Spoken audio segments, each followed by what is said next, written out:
and then that'll help. You got the ears. You're good. Yeah, I got ears. And then pull this up as close as 1 2 1 2 1 2 1 2. Or hear that noise. Yeah. So live in the studio right shit, now. You got things on here as well. Yeah, got that. But this one's upside down. That's beautiful. Yeah, it's just love is in the details. Yeah, dude. I see that. You could That's even see the logo in there. Yeah, oh yeah. Yeah, boy. Jeez. That's where it is, though, right? Yeah, that's what you got to do. Well, live deliberately. I believe the Zen term is live deliberately. You know, not just to instantly get on a tangent, but I've been doing a lot of YouTube research into Taoism.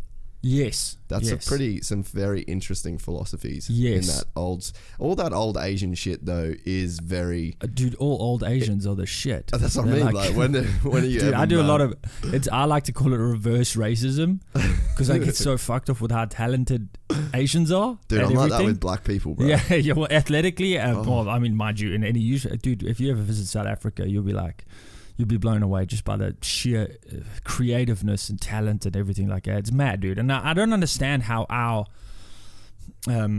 ilk, if you were, ever look down on anyone because we're kind of the shittest. We're the shittest version of humans. All the races. Yeah, we're like the most susceptible to disease.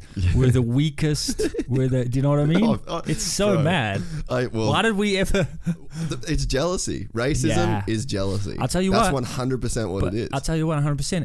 And jealousy often is such a driving force. And I think that's all hey everyone in the world, we just figured it out. We're not racist. People are jealous. We're just jealous. Bro, I lived in the States for like 7 years, right? And then I started watching the NFL, and then I got into rap, and then like American culture, bro.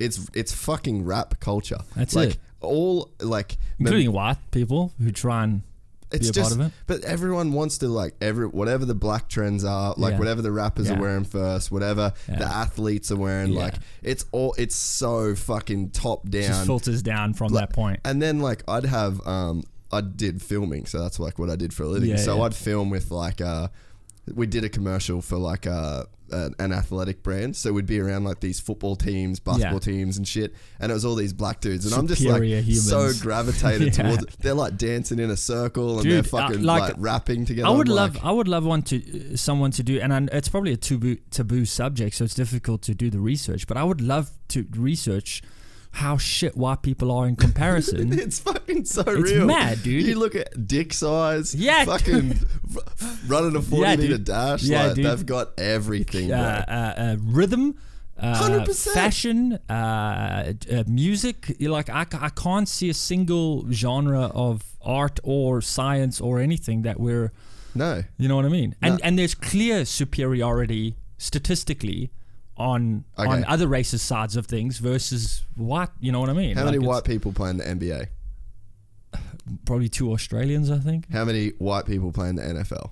Like, it's just the quarterbacks. Yeah, that's what I mean. It's like, it's so top to bottom, like clearly obvious. Eh? And that's, I want to find something. I wish you could make that more concise when explaining it to racists. Like there must just be a way where I wish you could just like have almost a diagram that you had in your pocket at the whole time. So it's immediately as you incurred the scourge of racism, you just pulled out this document that said, oh, look how shit we are just compared. Jealous, yeah. No, you're right. What you're feeling is jealousy. All right, so I've just pulled up ASAP Rocky. Yeah, we know. So this dude is my fucking... This is my dude, right? Okay. So this is my guy. Would this be your... if I could be a black person, I would be ASAP Rocky. Yeah, okay. Style icon. Picture me wearing that. Yeah, dude. Do I look good in that if I just put that on right now? Dude, you know what you would... Like that guy's... I don't know if it's post-ironic that he's wearing it in a way. Do you know what I mean? Because of the size of the trousers and et cetera. I don't know if he's doing it in a post-ironic way, but if you wore it... I would look fucking ridiculous. It would look like you were trying to fit into... that suit. Do you know what I mean? Whereas he's like, I'm wearing this because it has a post-ironic. Yeah, exactly. It's like it's a post-ironic fashion statement. Yeah, dude, there's got to be more. Like, who would I be if I were black, man? Damn, I never thought about that. But I've always wanted to be black. So that's my thing. Like, I want to be black. Yeah, I'm totally fine with 100%. Not to mention my loving wife, I think, has an affinity for black men. So she should. So I was like, so she should. Yeah, exactly. So I was like, damn, I wish I was black. If I was black, Kevin Hart, who, bro?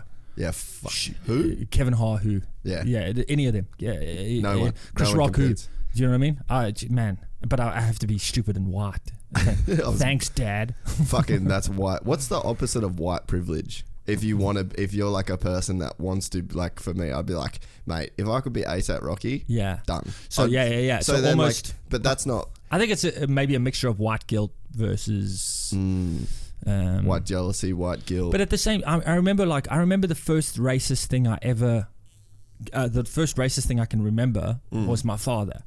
Obviously, he's ex-apartheid army, so he's top of the he's fine wine of racism. He's top of the pops. Really aged. Yeah. Just your vintage racism. Do you know what I mean? What year was he? Oh, that was a particularly racist year. Yeah, what is he? I think he's a 73. Oh, very racist year. Full-bodied racism. And we were at a traffic light and we stopped and we you know. It's a funny story I tell, because my father, we would get on television, they would say, oh, white people benefited from apartheid. White people benefit from apartheid.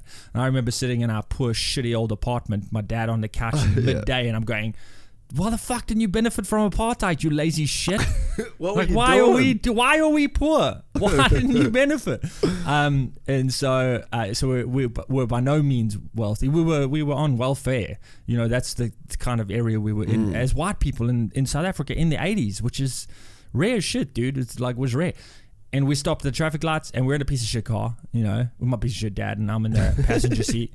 And this young black kid, probably same age as me, definitely the same height, and comes to the and this is like early 90s, I would reckon. And the black kid comes to the window and goes, "Please, boss." And they would hold their hands like this. So saying boss. Yes, boss, which was like white people are boss. Oh, do you know what I mean? Yeah, that thankfully is no longer a fucking thing. But please, boss, please some money. And my dad just like kind of grabbed him out the window and said, F off your K word.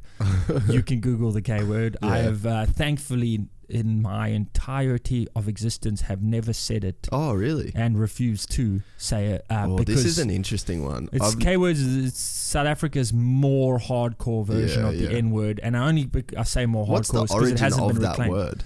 Do you know the word? Yeah. So Can I believe, say it? Yeah. I mean, Kefa? It's not. Yeah, that's the word. I made a conscious decision almost from that day, really, to just never be a part of that. And that word, I believe, and of course, this is going back so far. I wouldn't know the proper details, but I believe it means like savage, non-believer in God, and I think it may be actually an Arabic term in terms of its lineage. So I think it's along those lineage, but it's derogatory in its most hardcore form, and it's never been reclaimed because I don't think it can be reclaimed because of how it was, you know, how that's it was the interesting with the N word. Yeah, because it's a weird one for me, right? Because like it's not to be compared to South Africa, but I grew up in Cairns, North Queensland, so it's. If you had to say let me give you a quick thing that'll back up your story and add context. Apartheid system back in the day, a Verwoerd, H Verwoerd or whatever his name was, I don't know, the old white racists too much. Yeah. But a contingent of them came to North and Central Queensland to devise the idea of apartheid. I did not know that. That's a true story. That's historically accurate that they actually came to Queensland. I believe it, dude. To figure out how to do apartheid. So please continue about your racist cans. So that's where I grew up, and it was a really weird thing because like you would see racism in a way, but.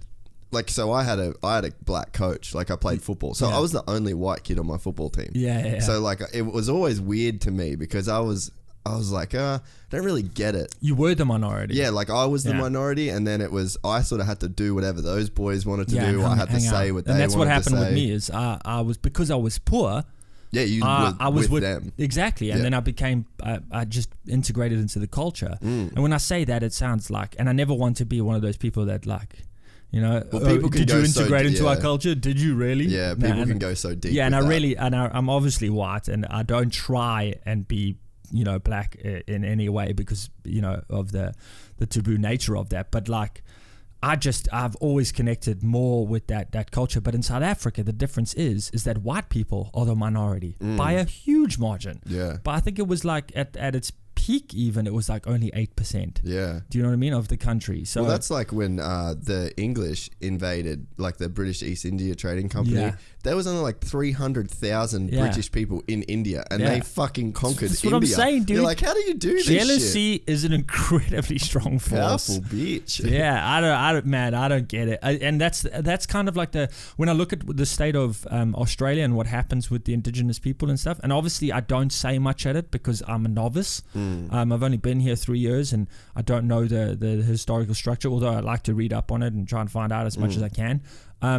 But it's so weird that the black people in this country are the minority. You know, it's like it's a weird concept for me to wrap my head around because I've never thought of it like that. Yeah, it's crazy. I think it's like almost the opposite in a way. For like South Africa, it would be the opposite. Yeah, it's like 8% are only black indigenous, whereas most of them are white people, which is crazy to me. But it's at the same time. At the same time, I always like to also think cosmically, and it's difficult to say this because I am white, but I like to think cosmically and just be like, man, we're all germs. Yeah. We're all germs on this planet. You know, some of us kill each other. Some of us, you know, have risen higher than the others. But who knows in the next 400, 500 years?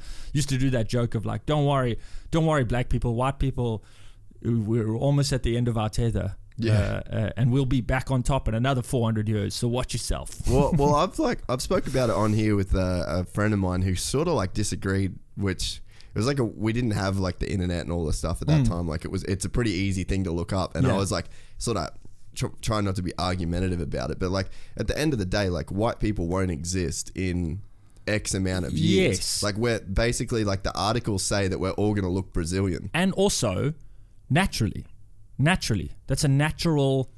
That's how things keep moving. It's science. Yeah. It's science that'll develop, and it's so weird that it's lasted this long. And as we said, jealousy is a strong force. So it's obviously just. It's so funny to see all those old racist stuff about keeping the superior race, and you're like, guys, we're not the superior race. Yeah, like what metrics are you using? Yeah. And that's why I am a true believer in science. Jay-Z is a billionaire, bro. Dude. Like, and he used to sell pot. And he is not inferior. If you're listening to this, think about who you know who sells pot right now, right? And think about the type of character that person is. And can you ever imagine, specifically if that person is white? Imagine him, A, being a billionaire, B, banging Beyonce. That's it. That's not impossible. You're not inferior if it. you can make that shit happen. Amen, dude. But race relations has always been like such a heavy topic in my mind and on my soul because of course I come from it and unashamedly so, because I believe you have to, you know, it's all about tomorrow, not yesterday, and my yesterday is an apartheid army person. Do you know what I mean? It's weird though. It's weird though for you personally to carry that baggage because this was like my thing. Like I'd get called a Captain Cook cunt. Yeah, like that was like that was like a racial term towards me. Wow, Captain Cook cunt, because obviously Captain Cook was the guy that came here and fucked shit up. Discovered Australia. It wasn't there before until Captain Cook saw it. Wasn't on a map anyway. Yeah. But so that was like incredible. The thing, like, yeah, fucking Captain Cook cunt. So that's what I used to get, shit. And I would be like. It was sort of... I think that's one of the worst parts about... I think this is why maybe there has been a superiority of the white race, is because there's no good... hardcore derogatory term for us. Yeah. Like even a Captain Cook cunt is a bit funny. Yeah. But I think that words only have the power that you place on them. Amen. Anyway. And if you're lynching a black man while yelling the N-word, I mean that's going to have a lot more power. Yeah. Until we start getting lynched with Captain Cook cunt. Yep. It makes I don't sense. think it's ever going to be as powerful. But I think it's so interesting in the US that like the way that the word has been reclaimed, and now like I fucking I've got good homies, and the way when I answer the phone, I'm like, my nigga, it's like, and I say that in like out of that reverence for like that. I love that culture, and culture to me is like that is inspiring. The like you see that you know like the ASAP Rockies and like their crew, and then the way that they can turn that word into like. Not to mention the why the word exists is because the people who use the word decided they wanted more out of life and fought for it and died for it. So that word not only is a reclaimed racist term, it also has the connotation of this is about ambition. This is about persistence. This is about fucking do or die. Yeah. We want to be on top. And against all the odds. It's a great word, dude. It's an absolutely great word. But there's still some blurriness about it to where... Do the people that you do answer the phone to, are these black people? Both. And have you had the discussions of like, right, you have permission, we've decided. It's interesting. So there should be a registry. That's where it kind of gets blurry, because like, so we shot a documentary with a band for years, and there was 2 American African American brothers in the band. Yeah. And then by the end of it, because like the problem, this is where it gets weird, right? Is you sing a song. Yes. And you're like, yes. Like, there was did you ever see the Splendor in the Grass when fucking, why am I blanking on the biggest rapper alive's name right now? Biggest rapper alive. Let's go through it. What the fuck? Royce the 5'9". No. Jada Kiss. No. Kendrick Lamar. Oh, yes. So when he came to Splendor, he put on the intro to a song, and then like literally the intro is I always forget the song, but it's like da da da da da my nigga, da da da da da my nigga. And so anyway, he picks out someone from the crowd. Have you ever seen it? No, bro, it's the biggest stitch up ever. So like he brings this poor white girl onto the stage. She's screaming fucking heavy, and then she's like wordplay, hardcore Kendrick Lamar fan, just like straight up like belting out this tune. Yeah. And then she says the first 2 N words twice. Yeah. And then he's like, whoa, hold up, and just sprays her, and I'm like, tells her that she like may you can't say it. And I'm just like, don't make the fucking song. Like, yeah. Like, am I supposed to sit there? And so that was the conversation. Do you think he knew? Fucking oath he knew. Like, and that it put his stock down in my like. Yes. I'll try and find the clip for you. Yes, because it almost seems like why are you creating it then? Does he assume that? And I suppose it is fair to assume that I'm making this music for my people, so maybe it is fair to assume that. Isn't that racist?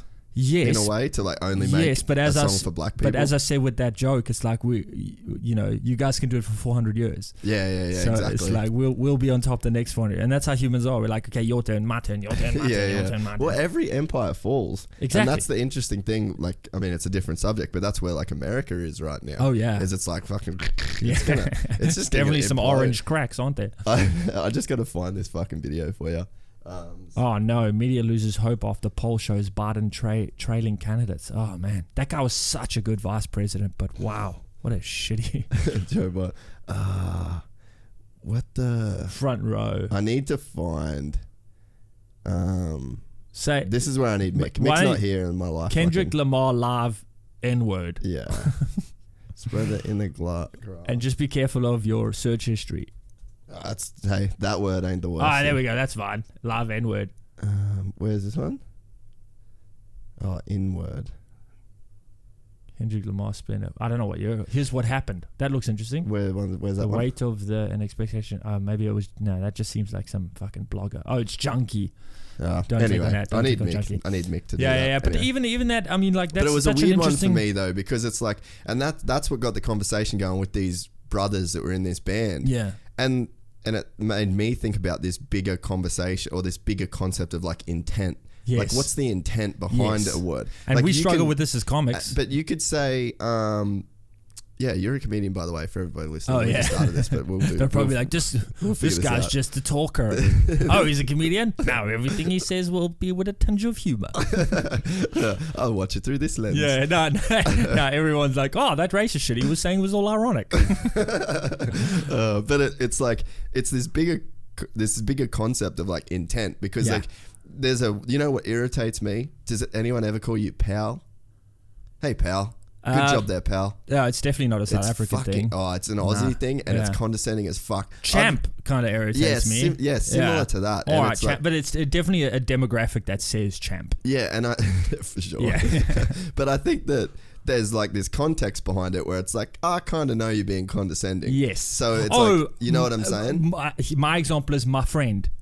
Oh, they do that in South Africa. They're like, if white people will say that to black people because it's under the table. Yes, and it's almost like, and I feel like you're still although they would, you know, a racist would go, oh, I just called him my friend. Exactly. I mean, how can I be racist if I'm saying he's Yep. my friend? It's like Yep. you are using that in place. It's still, there's such a derogatory tone to it. Yep. My friend. It's condescending and it's Dude, an undertone. yeah, when I hear that. And yeah. that's intent. Yes. So if you can call me buddy or pal, yeah. and then that offends me, I see then what more. you're You saying. know what I mean? Yeah, yeah. So It's- like that might as well be the N word. exactly. Yeah. And like to me, that's the same thing. So it's like, or you know, I mean, boy is kind of like a derogatory term towards black people as well. But it's like even in South Africa son, now, as tiger, well. boy. You know. Yeah, yeah. So you can say stuff, and it might not be the word that has the power. I just call everyone a woman now. Just in case. What up, lady? Just in case, because I don't know. I just go with woman. Well, even like it's weird though because like brother. So it's Yeah. like brothers can be seen as a racial term, but Yeah. like I'll end every text that I've probably said brother to you. I at some do. point, I also you know? use brother a lot, and I think the reason I use it is maybe picking up on a cultural thing of rock and roll. And Hell yeah, brother. Yeah. Yeah. Yeah, I think that's where I picked it up culturally. I've never, you know, said a thing. But Marilyn Manson is I love Manson's music. Fucking oath, My dude. wife is a devout Christian. Yeah. Really? Yeah. She's a devout Christian. Are you religious at all? I believe in all of them. Yeah, so I don't there's know if like you that's believe in the religion. dude, whoever he is. I believe in all of them. I Yeah, believe in okay. Islam. I believe in Christianity. I believe in Taoism. I believe in Buddhism. I believe in all of them.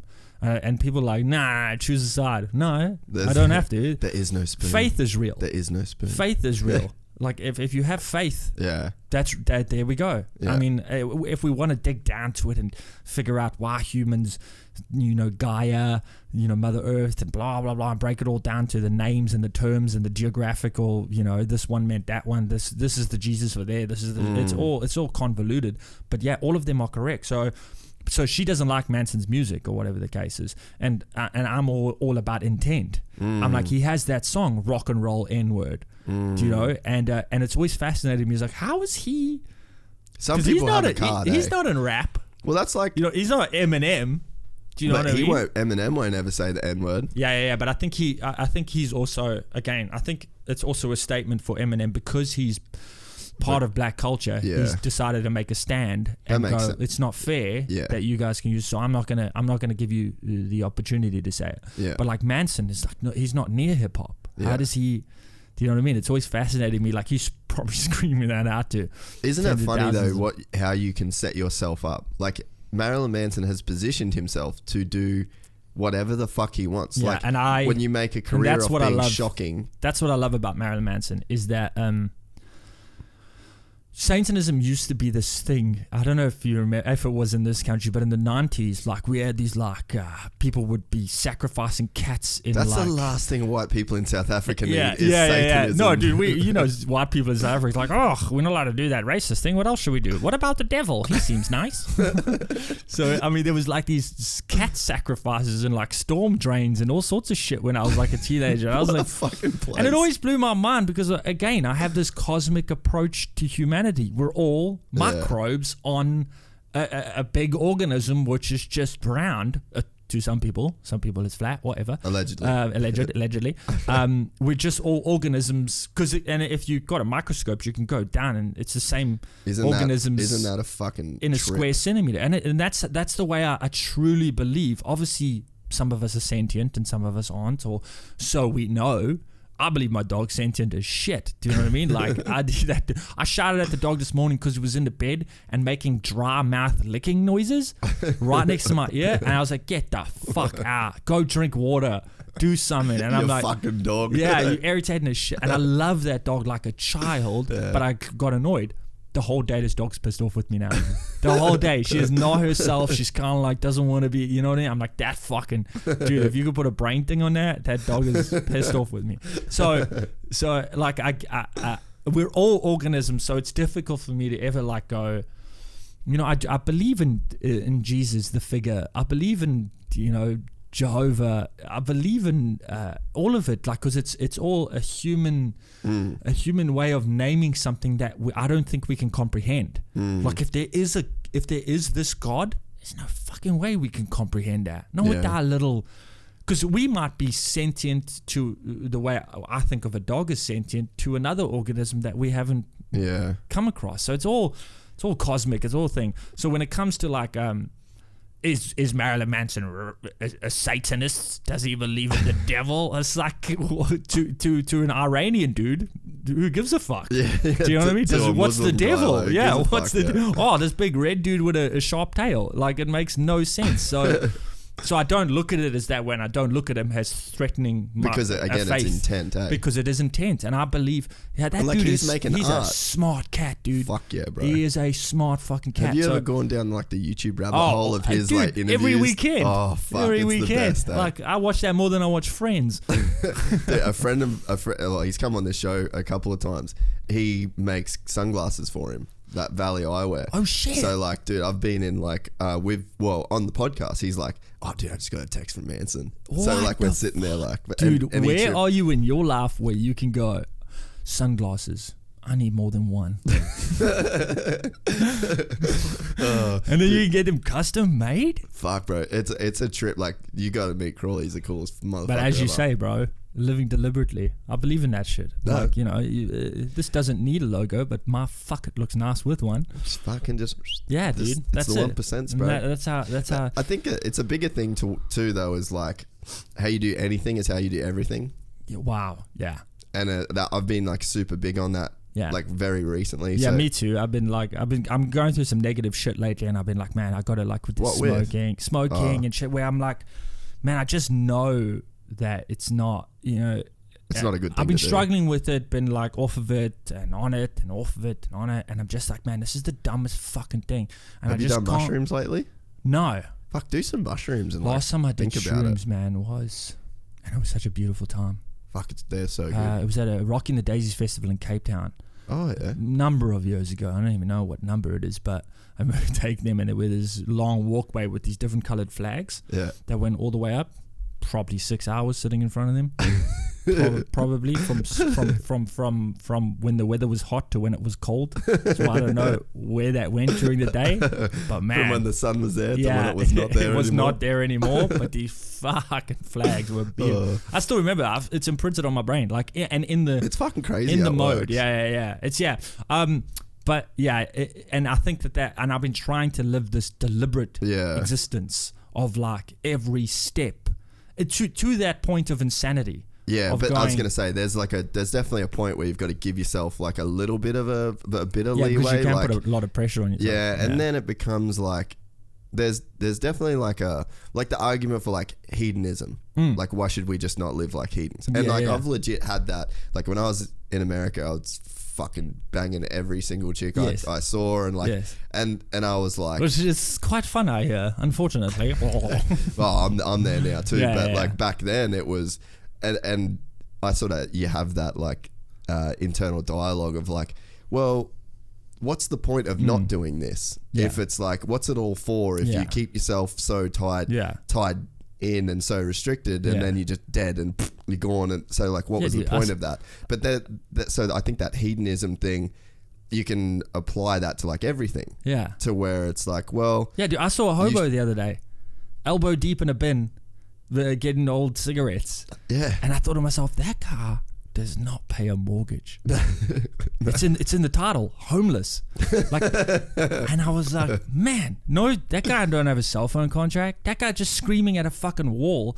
And I'm like, what is freedom? Yeah, that's what I mean. So there's sort of some merit in that, right? So like what you've got to do is like I think you need to attach it to your goals. And like, what is my goal? What is an outcome that I would like to achieve in the future? Because unfortunately, you're a very, very rare motherfucker if you just like run into your goal. You're like, oh fuck, I just bumped my head on my goal. It's like, such a funny, you know what I mean, image in my mind. But that doesn't happen. You have to live deliberately. And if it does happen, that's lightning. Good on you. Good on you. Like, and I believe maybe it's happened a couple times. Fucking for sure it has, bro. But like, that's the exception, not the rule. Exactly. So it's like you need to find a balance between like being hard enough on yourself to where you generally head towards your goal, but not so hard on yourself that the goal every becomes, day is a disappointment. Yeah, this thing that you're just like, why am I living? I for played this? video games today. I've murdered myself. So it's like, but the mushrooms thing, I think that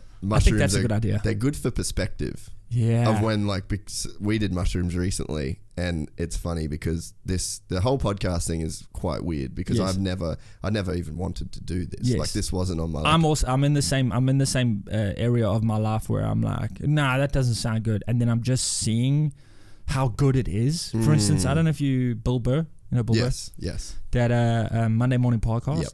That's been going genius. One of the longest. In fact, I think it is one of the longest running podcasts to the point of where he used to phone it into a service. He used to phone on a fucking payphone into a service that would record his thing and send it out as a podcast. That's how far back. And I was just like, I've listened to him over the years and then watched his specials, and all of that stuff has become material. And I was like, that's dude, if you listen back to this, if you listen back to this after the 3 hours or whatever that we do, 100%. You'll probably find material in this. Yeah, you'll be seeing me on stage tonight going, anyway, hedonism. Should give it a go. Should you? What do you guys, why are you wearing tops? Let's all take our tops off. But that's kind of why not? Yeah. Like there has to be some and it's like maybe I think that's what culture is like moving past those points. Yes. Like the free the nip thing. Yes. Like at some point the nipple was this please cover that nipple. Yes. It's not productive to have nipples in public. And I also always think about who's against this. Weird, eh? Who is against? You know what? Is it all these people that are in a room and no one's got the balls to be like, where they're like for and against it, and it's like, what? Are you the creepy dude that's like free the nip? I think and you're old and you're fat and you're fucking looking like Harvey Weinstein. I do think you hit the nail on the head there with it's cultural. It is, and that's what culture is like the shifting sands. Some piece of shit who had a bad experience with a nipple at some point, and I don't know how you could, but he did. No, you know how you have a bad experience with a nipple? The black dude you tell us of sucks your wife's nipple. That's how you have a bad experience. Right. Nipples are done. Right. Nipples. Put all the nipples away. You had your fun. Both of them. Come on. not just one. So, yes, and then from that point on, people were just like, Harold said that. Harold's got a lot of money. Harold, my mate works for Harold. He won't pay from you now if on. you. Yeah, from now on. Your missus hasn't nipped out. Rachel, please put your nipple away. Harold.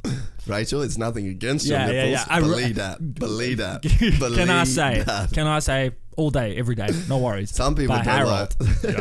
Some people don't like the dinner plate nipples. I do like the dinner plate. I don't give a shit. Nipples, dude. Bro. Like everything. Oh man, I there's some things in this world I just don't understand. Like, you know what's very interesting that I'm thinking about lately, because it affected me 2 days in a row now, was these protesters in Brisbane. I don't know if you've seen the news. No, what are they protesting? They're climate change.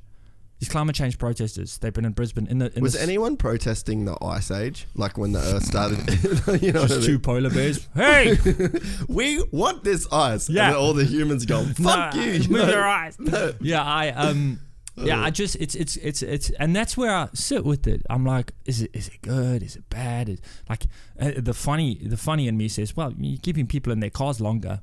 It's kind of defeating the object, isn't it? Must be a better way to do this.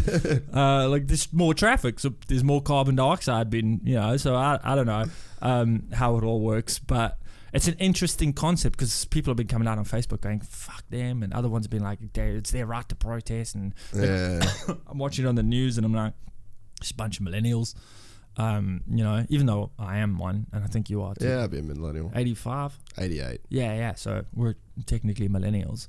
We're just the older, more experienced millennials. We're the better vintage. Yeah. we're the whatever, the crossovers. What was the generation before us? Oh, that's like when someone says, when they're like, that's the equivalent of saying, I'm a late Sagittarius. Yeah, I'm a Leo, but I'm a kind of a cancerous Leo. That's exactly what that is. I'm like a millennial. I'm on the new moon. I'm kind of a baby boom. I'm kind of a baby millennial. How does it go? It goes millennial, and then before that is Generation X. I don't know. Gen X. Is it? I think so. Fuck, I want it to be a Gen X. Yeah, Gen X sounds sick. Yeah. We could have like a logo. Who's that? That's Exhibit? Exhibit. I was going to say, like, please tell me Exhibit fits into that. He's got to be. He would be. He would be. Because before that is Baby Boomer. Yeah, which true. he's definitely not a Baby Boomer. No, no Baby Boomer. We just bought a house. There ain't no baby boomers pimping rides. Yeah, I'm pimping houses though. Oh shit, yeah. Me and my wife bought a house recently, and we were just going around looking at baby boomers and be like, we got one. All we had to do was not eat avocado for 4 years. We did it too. Yeah, dude. Yeah, I 100% like that hedonism lifestyle and that whole concept of what is real. Yeah. What is acceptable? Because things are, as you said, things are changing. LGBTQ plus BRNGO. I don't know what they're. Because right now, Victoria just passed the law that you will be able to change the gender on your birth certificate. That makes sense. So you will have a new certificate that will, if you now consider yourself a woman or a man or whatever, the birth certificate will now say that. Yeah, that's ultimately, I don't know what that changes. So if you walk around with your birth certificate, I think it's a personal thing of going like, okay, I'm in the right body according to the government. The thing that's weird with that argument is that, and like I'm kind of for people doing whatever the fuck they want. If you want to call yourself a donut, bro, like fucking donut time all day. If you want to protest that you want to be a donut in the middle of Brisbane, that sounds more better. I'm not going to say fucking donut do it. Yeah. But like the thing is like I just want people like if I could sit down. There's a hole in that theory anyway. Dead center.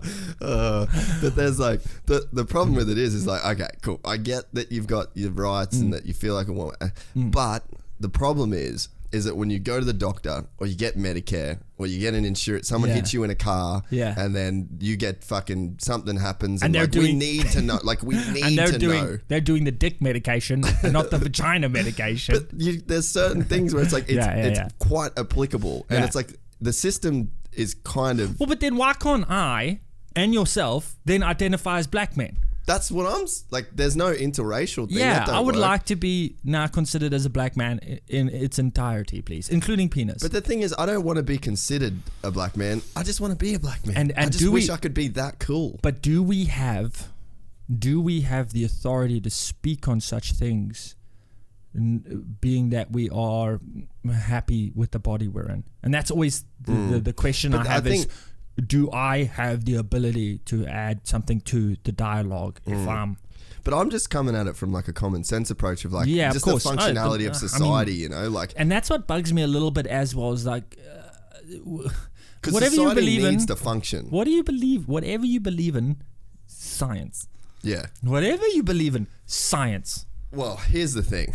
All right, this is like the flat Earth people, anyone transgender. Yeah. Like, all right, you get the flu. You go to the doctor, you get a flu shot. Yeah. That's you trusting in science. Yes. You go, I need to go to this gay or lesbian fucking transgender parade in Sydney. I will phone my friend. Yeah. Science. I will book it on the app. Science. And then I will get on a plane. Science. Like that's like science all the way. The earth is flat.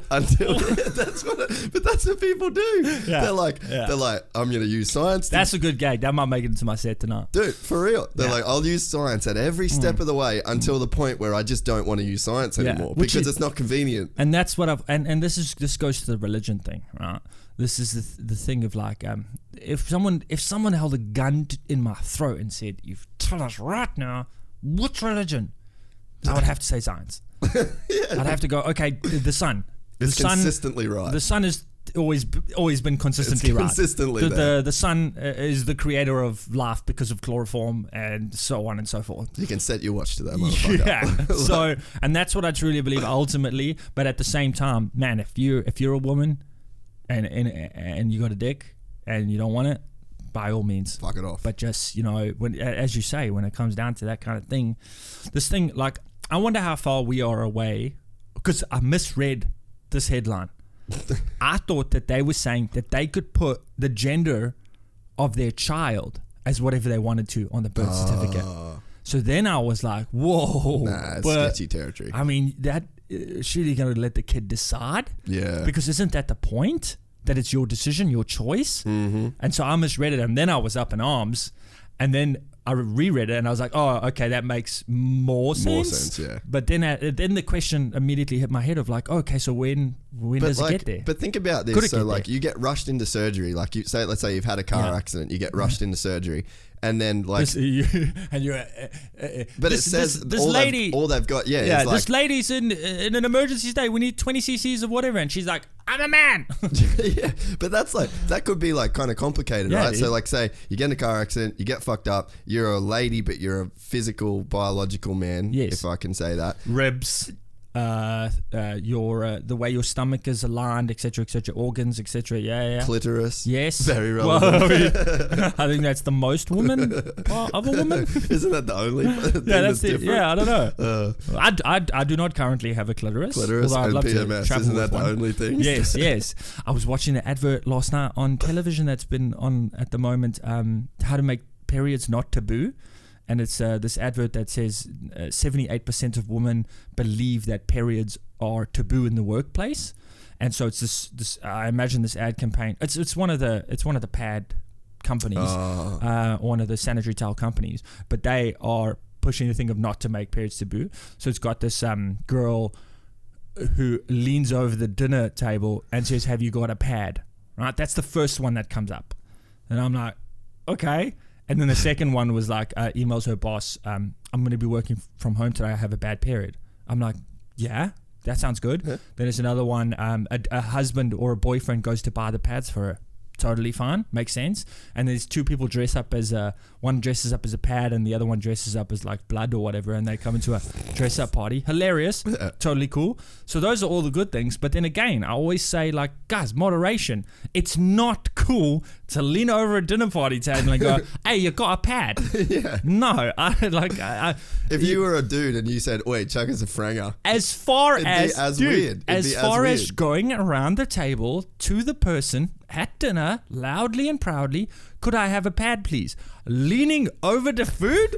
Nah, guys, let's go. Yeah, exactly. And this is we were discussing this, me and my wife discussing the other day about conservatism, and liberalism in the American context, not so much, because I believe the Liberal Party here is the Conservative Party is very, basically. and so it's like everyone's a liberal for a time, and then becomes a conservative, because in the general sense of the word, conservative means to conserve the historic values or whatever the case is. Culture. Right. Yeah.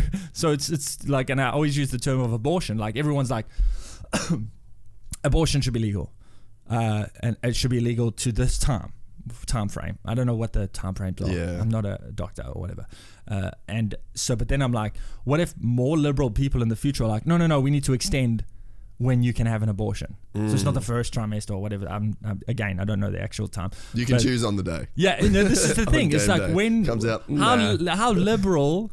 Yeah, abortion should be legal up to the age of 9.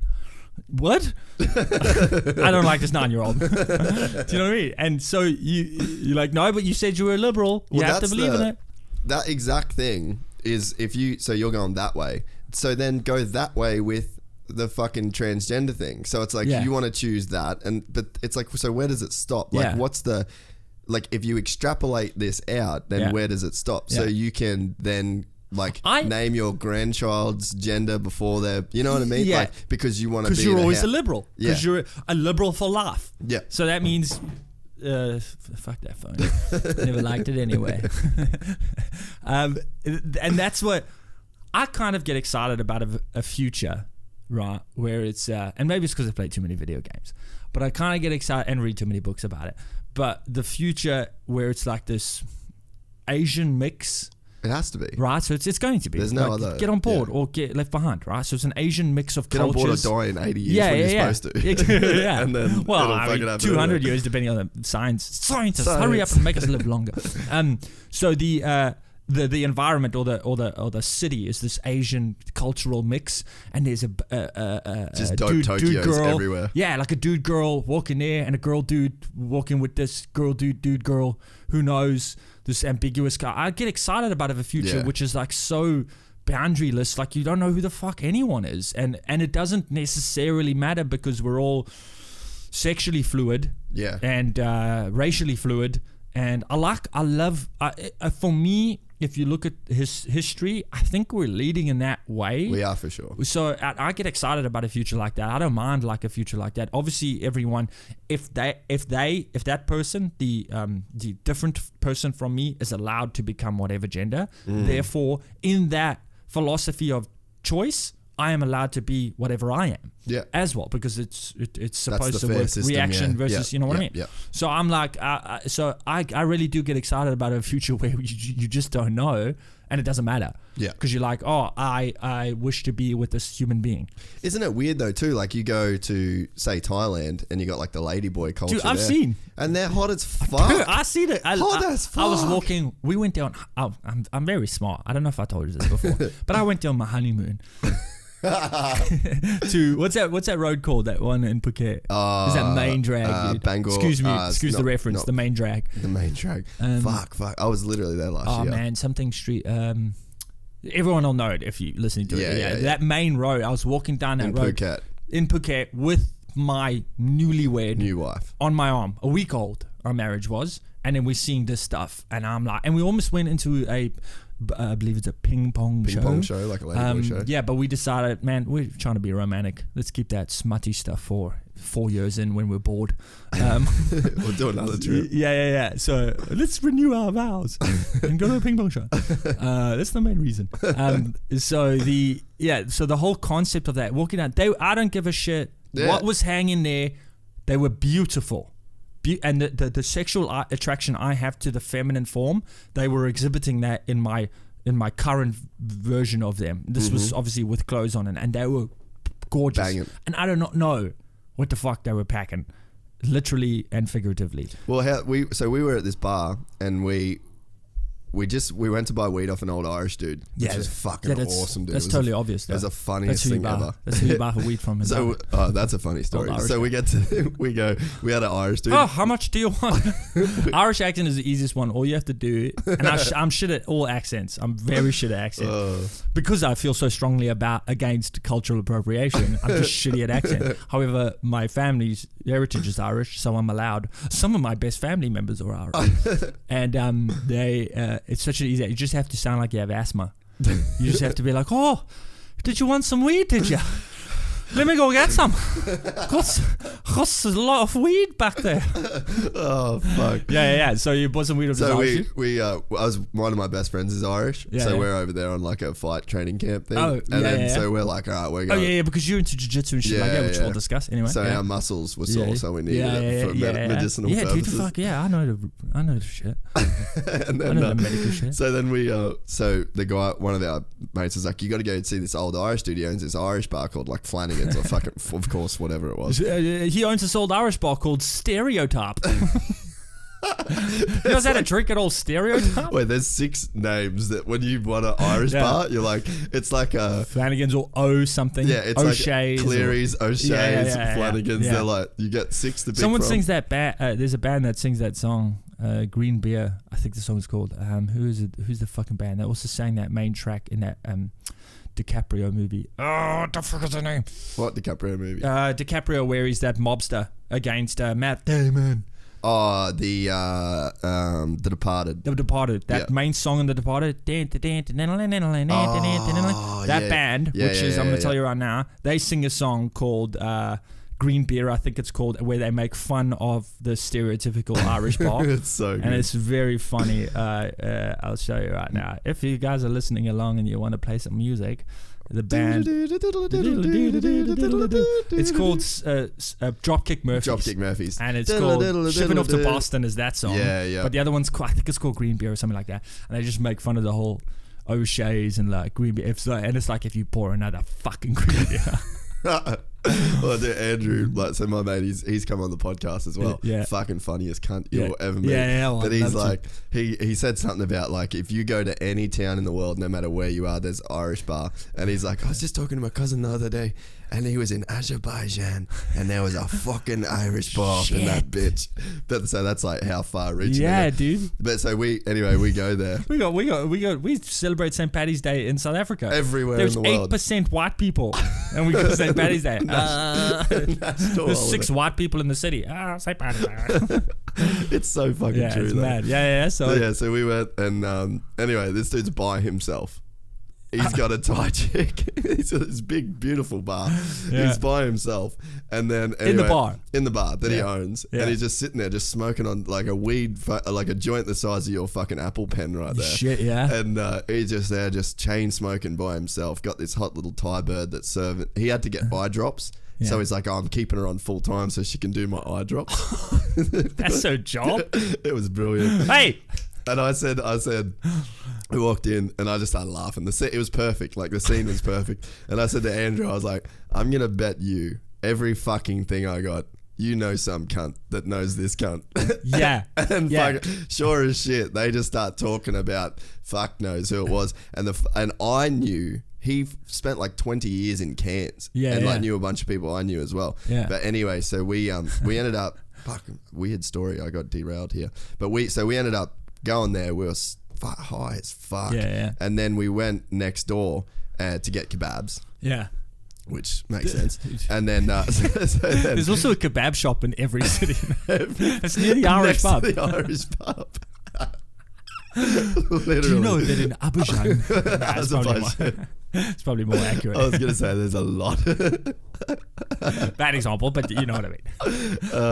But yeah, so then we went next door. Like these fucking kebabs took forever. Yeah. Either they took forever or we were that high. It's been a week.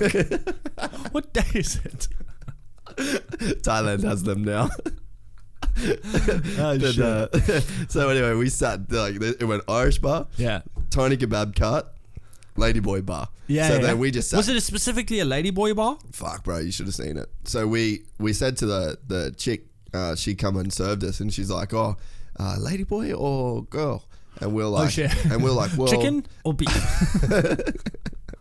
Ladyboy is the chicken of Thailand. It's the same. Okay, that wasn't an accent. That was an accent. That was not an accent.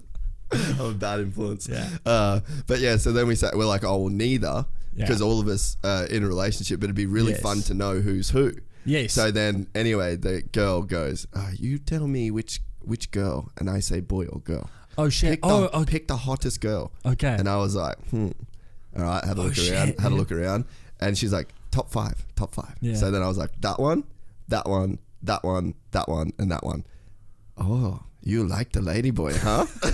And I was like, tell me at least one of them was a chick. And she's like, no, oh boy. Was there a girl in the bar? Yeah, there was a few. Oh, okay. It ends up there was actually sides to the bar. So there was like a ladyboy side and a Do you think that lady side. Do you think that that's like a policy of the I'd say it venue? would be, yeah. I'd say that. Okay, let me see. Right side, left side. But dude, they were fucking beat on the lady side. Yeah. The lady boy side was where it was at. If you were just looking on dressed, didn't know genitals. Yeah, man. Like for me, I mean, obviously. But like what's weird is like my point of that whole thing was like I couldn't tell. Yeah. And it's like in their culture it's fine. And you get dudes flying from all over the world that want to fuck those chick dudes. Yeah, and this is the thing is like so it's like why is it bad? Why is it well, it's not bad. It's not bad. At this table right here, it's not bad. Yeah. Right? If this were the world all of a sudden and beyond these walls everything ceased to exist, it's not bad. However, majority of the world sees it as bad. Yeah.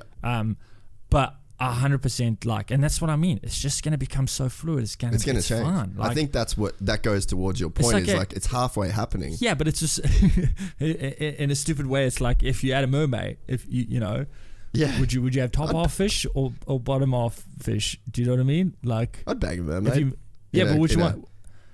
I'd go the girl one. The girl at the top one. Yeah, girl at the top one. So you fuck a fish.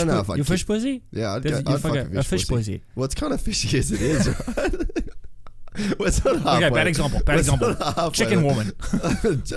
What do you chicken woman. Chop off chicken, bottom off girl.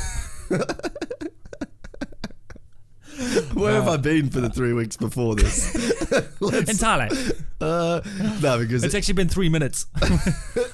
if I knew that I had that, then I'm probably going ladyboy. Yeah. But- Yeah, this is the thing. Is like, it shouldn't matter. I 100% think it shouldn't matter. Like, if you connect with the human being, you know what I mean? It's like you excuse the obvious term, but you'll work around it. You know what I mean? Yeah, you'll, true. you'll figure it out. You know, and Love if that conquers all. yeah, and this ladyboy culture, or to speak of a more Western term, the transgender culture. Oh, is transvestite a bad word? Is it? I don't know. I think it is now, yeah. Is it? I think transgender or trans. I actually Someone listened. better tell Rocky Horror Picture Show. Really? They go They do. transvestite. Yeah, they say the Transylvania. She's a transvestite from Transylvania, something like that. But anyway, if it is a bad word, fucking, this should be a registry. Soz. It should be a registry of things we cannot say anymore. Which I think would. Oh, that's a good website idea, actually. The registry. A registry of things you shouldn't say anymore. Yeah, it's just so it's changed. It would change so much. Yeah, exactly. But And then like, who if gets you're to decide? millennials? Duh. Yeah, Taylor Swift. Taylor Swift gets to You decide. wait. You Ben Affleck. Yeah, man. But I think it's totally cool. I mean, it's coming. If I try and think about it, because again, this is another thing.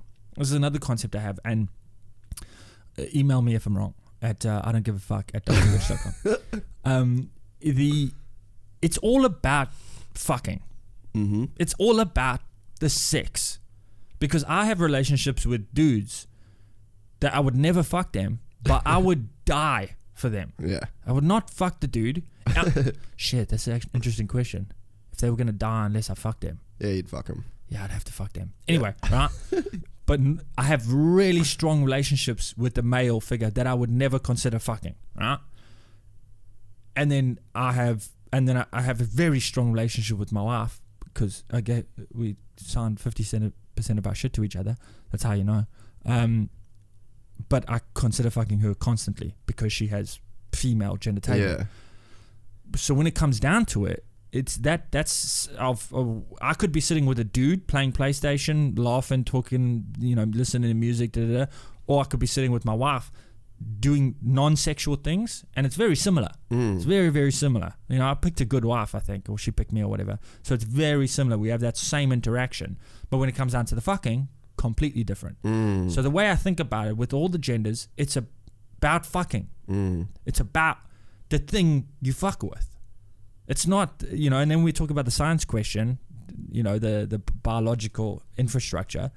It's just about the fucking, and I wish people would be more honest about that. And like, it's a sexual thing.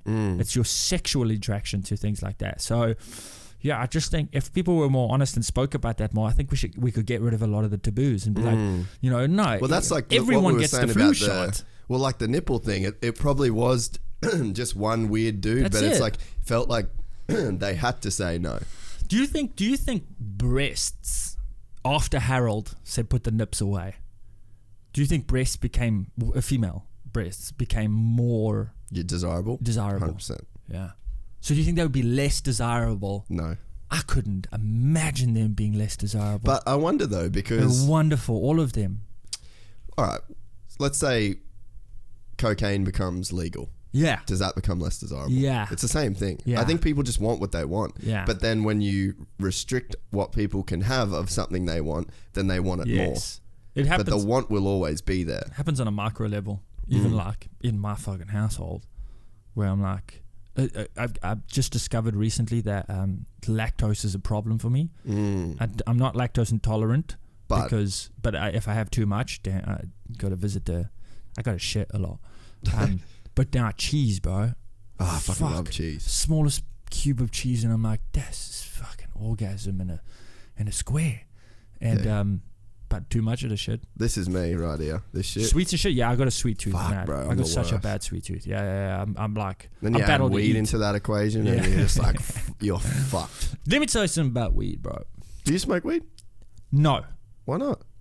Well, I'm guessing you're probably about to tell me. I probably Yes. jumped the gun. Well, why not? That's a good segue. And it pisses me off because I've always wanted to. Yeah, I've always wanted to, and I have tried very many times. However, I just seem to have a bad reaction to this stuff. There was one strain that me and an old mate, we're not really mates anymore, just lost touch. But there was one strain, and I don't know what it was, but it didn't disagree with me as much as all the other stuff has. Yeah. Now, I think I'm allergic to the, not allergic, like lactose. I'm intolerant to a certain component of weed. And so what does it make I've read you about do? it. So just get nausea. Just get mad nausea. I'm high for a few minutes and then How nausea. much are you having though? The smallest little drag Really? can So, set me off, because dude. that's the thing. And I've tried, believe me, I've almost done it scientifically over the years because look at me. Yeah. Every one of my compatriots smokes weed. Yeah. Right? Every person I know smokes weed, right? And I've tried it in different formats, with drinking, without drinking. Edibles not so bad. Yeah, I was going to say. Which brings me to my point, right? I think I might have some sort of an intolerance to a component of marijuana because there has been strains that I've been okay with. I don't know what the components, but I believe it's like what THC, CBD. Yeah. So I think what I've got to do is I've got to get to a point where I figure out which strain. Because man, we used to play Call of Duty. Just stoned And dude, I crushed when I was stoned. Absolutely, the kill death ratio was fucking through the roof. And I loved it, man. And he was getting from this one dude, and I never questioned it because we're just smoking weed. Yeah. And I wish I had found out what that was, because that was the only one I actually like sort of enjoyed. You should try and take it. Also got a lot of paranoia. I get that's really normal bad. though. But I get bad, dude. How bad? Not cool. So what? Give me examples. I become uncool. What are you thinking of? Though? I smoke. We smoked weed a little while ago, and maybe a year or two ago, and I was like, man, curtains, fucking get the curtains, close all the windows, fucking turn the taps on. Wow, I don't know, the water will get the smoke away or whatever. Yeah. I was like, I'd become like that, and then that would be for a few minutes, and then I would sort of go into this dormant state for a long time. Mental hibernation. Yeah. But like be hyper aware, but be unable to interact. Yeah. For the longest time. But see, that and to then me just nausea would seems kick like in. you're just so stoned though. Like, so this whole time I've actually been doing it correctly. like you're just doing it super correct. But like, I used to smoke weed, the strain, and man, I'd have the most beautiful sleep. That's the greatest dreamless sleep, which is my favorite kind of sleep. I fucking hate dreams.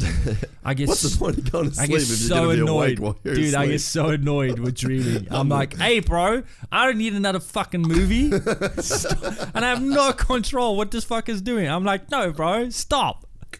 Oh wait, it's gone to the point where I've like become pretty proficient at waking myself up and cancelling the dream. No, I just wake up and I go reset. No, try again. Yeah, dude, I and I would have the most beautiful, dreamless, wonderful, chilled. Because like I've tried meditation over the years, on and off, and that to me is one of the best things I've done is thoughtless existence for a time. Because even sleeping isn't as good. Because sleeping just the demons come out, the fucking all sorts of things come out. But when I'm meditating, it's like dreamless relaxation or thoughtless relaxation. So I'm waiting, dude, because the country's on its way, dude. Did you hear again? I love news, bro. I read the shit out of news and internet and stuff. Sunshine Coast, first medical marijuana facility. Open. Oh, really? Yeah, Sunshine Coast, growing. They're currently dry freezing a lot of their stock, so it's not actually available as yet. Yeah. But they're the very first Australian grower. Yeah. Grow compound or whatever the case is. But they're not a dispensary, but that's the first one. And then I'm like, because I've seen this in other countries where it starts to slow process. But Australia's notoriously slow. I lived in America for that period. When it was all changing? Yeah, so I was there for like 7 years. And then I saw... Where were you specifically? Like LA, pretty much. Fuck yeah, baby. So I was like, dude, it's one of the reasons I'm here. What's that? One of the reasons I'm living here. Keep that in mind. What? Carry on with yours, but we'll get to that. One of the reasons? I'm living in Australia is LA. Oh, okay. Yeah. So we'll go back to that Yeah, then. yeah. Well, that's that was going to be my intro to the show. Now, what Yeah. are we fucking an hour in? But Let's go back. But I used to live across the road from the Comedy Store, Oh shit. and that's what impressed. Like when I saw you open for Theo, Yeah. I was like, bro, I've seen everybody. Yeah. This motherfucker's on some shit. Yeah, dude. And so that's why. And then I sort of was like trying to chase you around to like get to the point where it's actually been a minute that we could fucking chat. I'm glad that we And we'll do it more often. Yeah, no, it's the plan. I want to do whatever I can. So I lived through that whole process of like, obviously not, it's been going on for fucking years and years, but also I was there right as it was on the cusp. Where did it first happen? In one of those mountainous fucking areas. Colorado, yeah. Okay. Great place to be started. You would have thought LA would have been the first. They were trying, but it's such a I just think it's such a big state for like shit to actually happen. It's such an influential state in the whole global. And you got the south and the fucking north, and people forget that. I mean, San Francisco's it should be a different state. But San Francisco it's California, right? It should be a different state. There should be Northern California because you call it Northern California in terms of like, so if you're like, oh, I'm going up to NorCal. Yeah, so you if you're would. going to, if pretty much like people are different. Ventura. Like Ventura to me Upwards. is like that's the fucking cutoff, or like Oxnard Shores kind of thing. That's the border. Yeah, that's to me is where it is. I cannot wait till I get because have you ever been there? No. What? Why? And I believe, and I don't know how it happened, but I believe I am somehow been reincarnated in fucking Durban, South Africa, and my previous lived in LA. I have such a everything LA is always just, and not in terms of like the Americanization of television, but just skateboard culture, music. Yeah, I'm feel very similar in terms of like I love rap culture. Yeah, I grew up in motocross, which was all that. So that's why I lived there. I moved over there to film motocross. So like I grew up racing motocross my whole life, watched all these dudes, and then I went over there. And we're talking like FMX, we're talking or just straight up racing. So like racing, like I just had Seth Enslow in here. Fuck. Yeah, so he was the last in dude the before. same room. That seat right there. Oh, he was the last dude. Never to come washing on. his butt again. But like, so that was my sort of thing, and again, it was American, like super American, like deal. But so and then I went over there, but I sort of always felt the same thing. And dude, when I saw you at Theo's, I was just like, this motherfucker needs to be at the Comedy Store, bro. Like, how are you? You're one of those people where I'm like, how's this dude not? Yeah, so fucking insanely famous. Yeah, so this is the thing, right? I think the situation is that I had the cards that I was dealt, right? And in where I grew up in Durban, there was no such thing as comedy. There was no such thing. That's what I was wondering. There was no such thing as stand-up, dude. Of course there was stand-up comedy. We're not fucking, we were isolated for a long time as a country, but in terms of a industry, incredibly slow modernization South Africa has been through, incredibly slow, and I didn't realize until I got out that I realized how. And so you've only been here 3 years. 3 years. So you lived there the whole time. Entire time. Never been. I was in England for a bit, but that was drug days, drug haze, drug days. I couldn't. How I couldn't old even were you tell when you went there? I think just after 19 till about 21, 22. And honestly, I just did drugs. Just mad drugs. I left home when I was 16, so I was, I went to work at an advertising studio, just as like a day job type. Because you're like an artist as well. That is, yeah. I've always been, I don't know. I've always been an artist. You should like right there in that studio there. Wade, he's an artist as well. It's fucking incredible. I'll pop in and meet him after. Batshit crazy. So the whole concept of moving to Australia came out of nowhere. It came out of nowhere. We were applying for Toronto, Canada, in an intercompany secondment, right, for my wife, because she's a chartered accountant and she was with PricewaterhouseCoopers at the time. So we were like, let's go.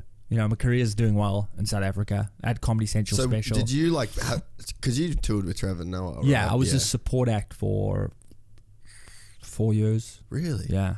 So, sorry, we're fucking jumping around. No, but, this is how my mind works. Yeah, it's good. I'm sort of the same. Yeah. I'm sort of the same. I'm like, what are we talking about? Ladyboys. Chicks with dicks? But, so... I've been to that restaurant. Chopsticks and all.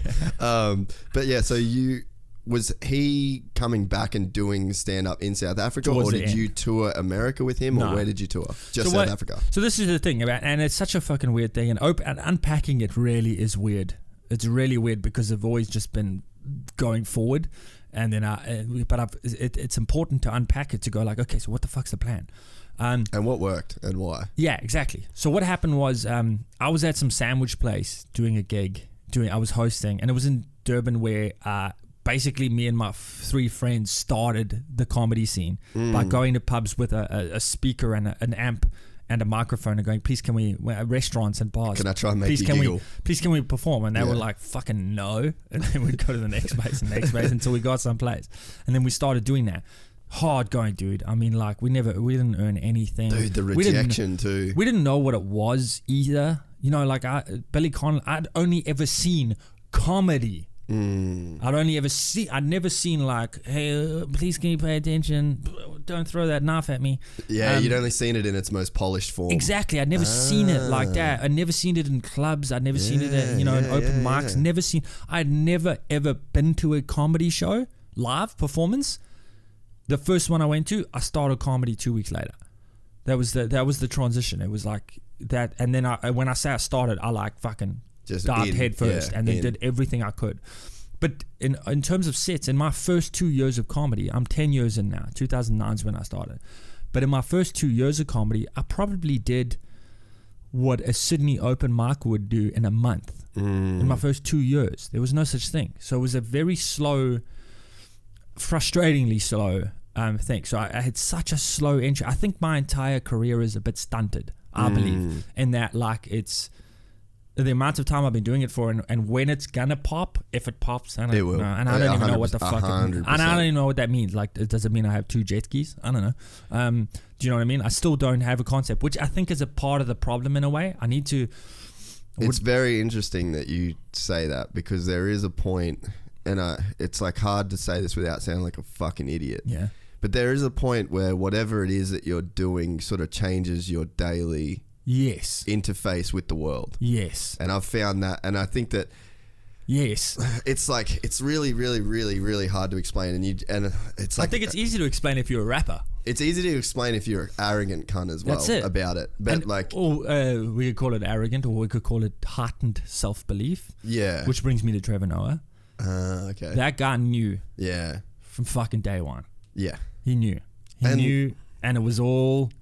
He was basically just retrospectively writing his fucking monologue. Yeah, that's all he's been doing. That's all he's been doing. And that's living by design, right? Exactly. And I could see that this far away from him. I mean, I can see that in you. Like, I can see, like, when I fucking saw you walk onto that stage at Theo's. Yeah. And you said like 3 things.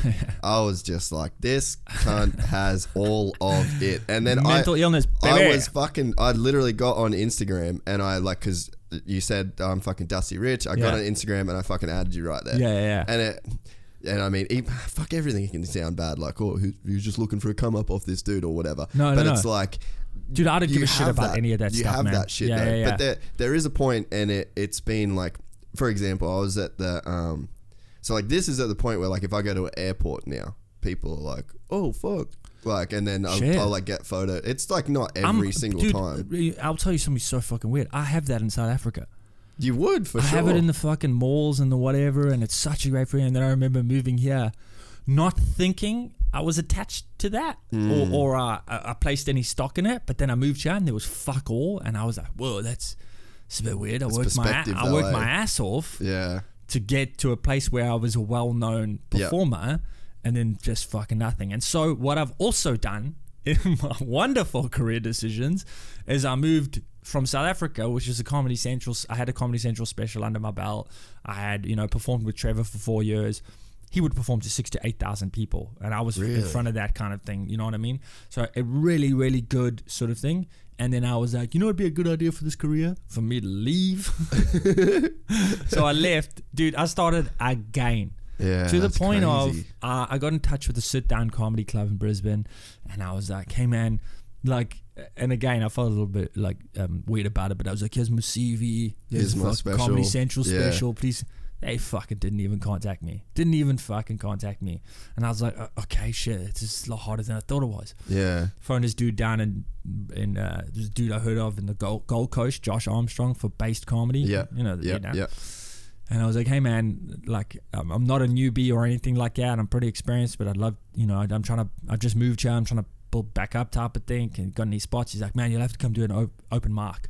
And I was like, a fucking open mic, dude. Yeah. It's like, I ate shit, dude. I ate shit like none. Not a single Australian comedian, exception for maybe people who live in Darwin or maybe out in the rural areas. But I ate shit more than any of these guys would have dreamed of. They would have given this up a fuck long time ago. But the good thing is that you would have done that open mic and just fucking killed. So and then he told me drive down to the Cecil Hotel in Southport. And I checked on the map where it was from Brisbane. I was like, a fucking hour. I've got to drive to do 5 minutes free. I remember driving down there going, I have not made the right choices.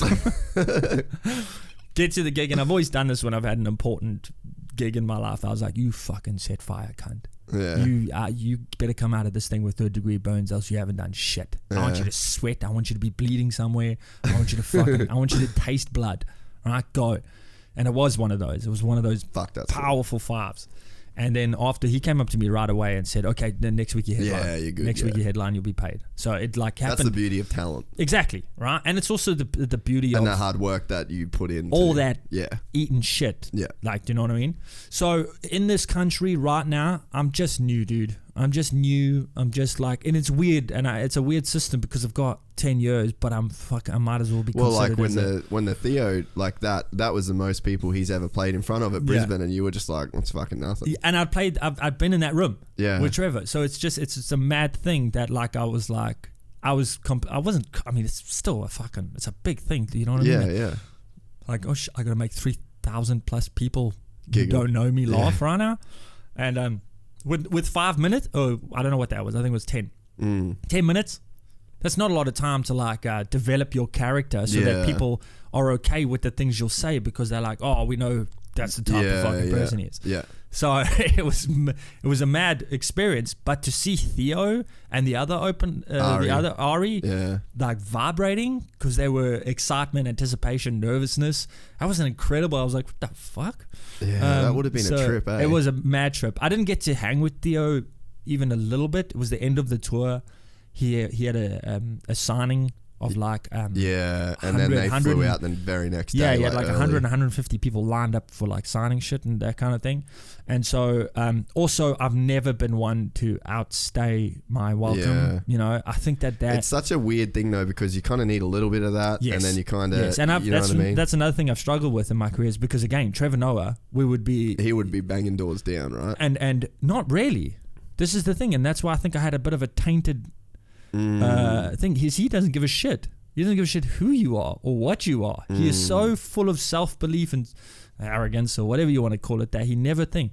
But he's farted on my shoulder while playing FIFA.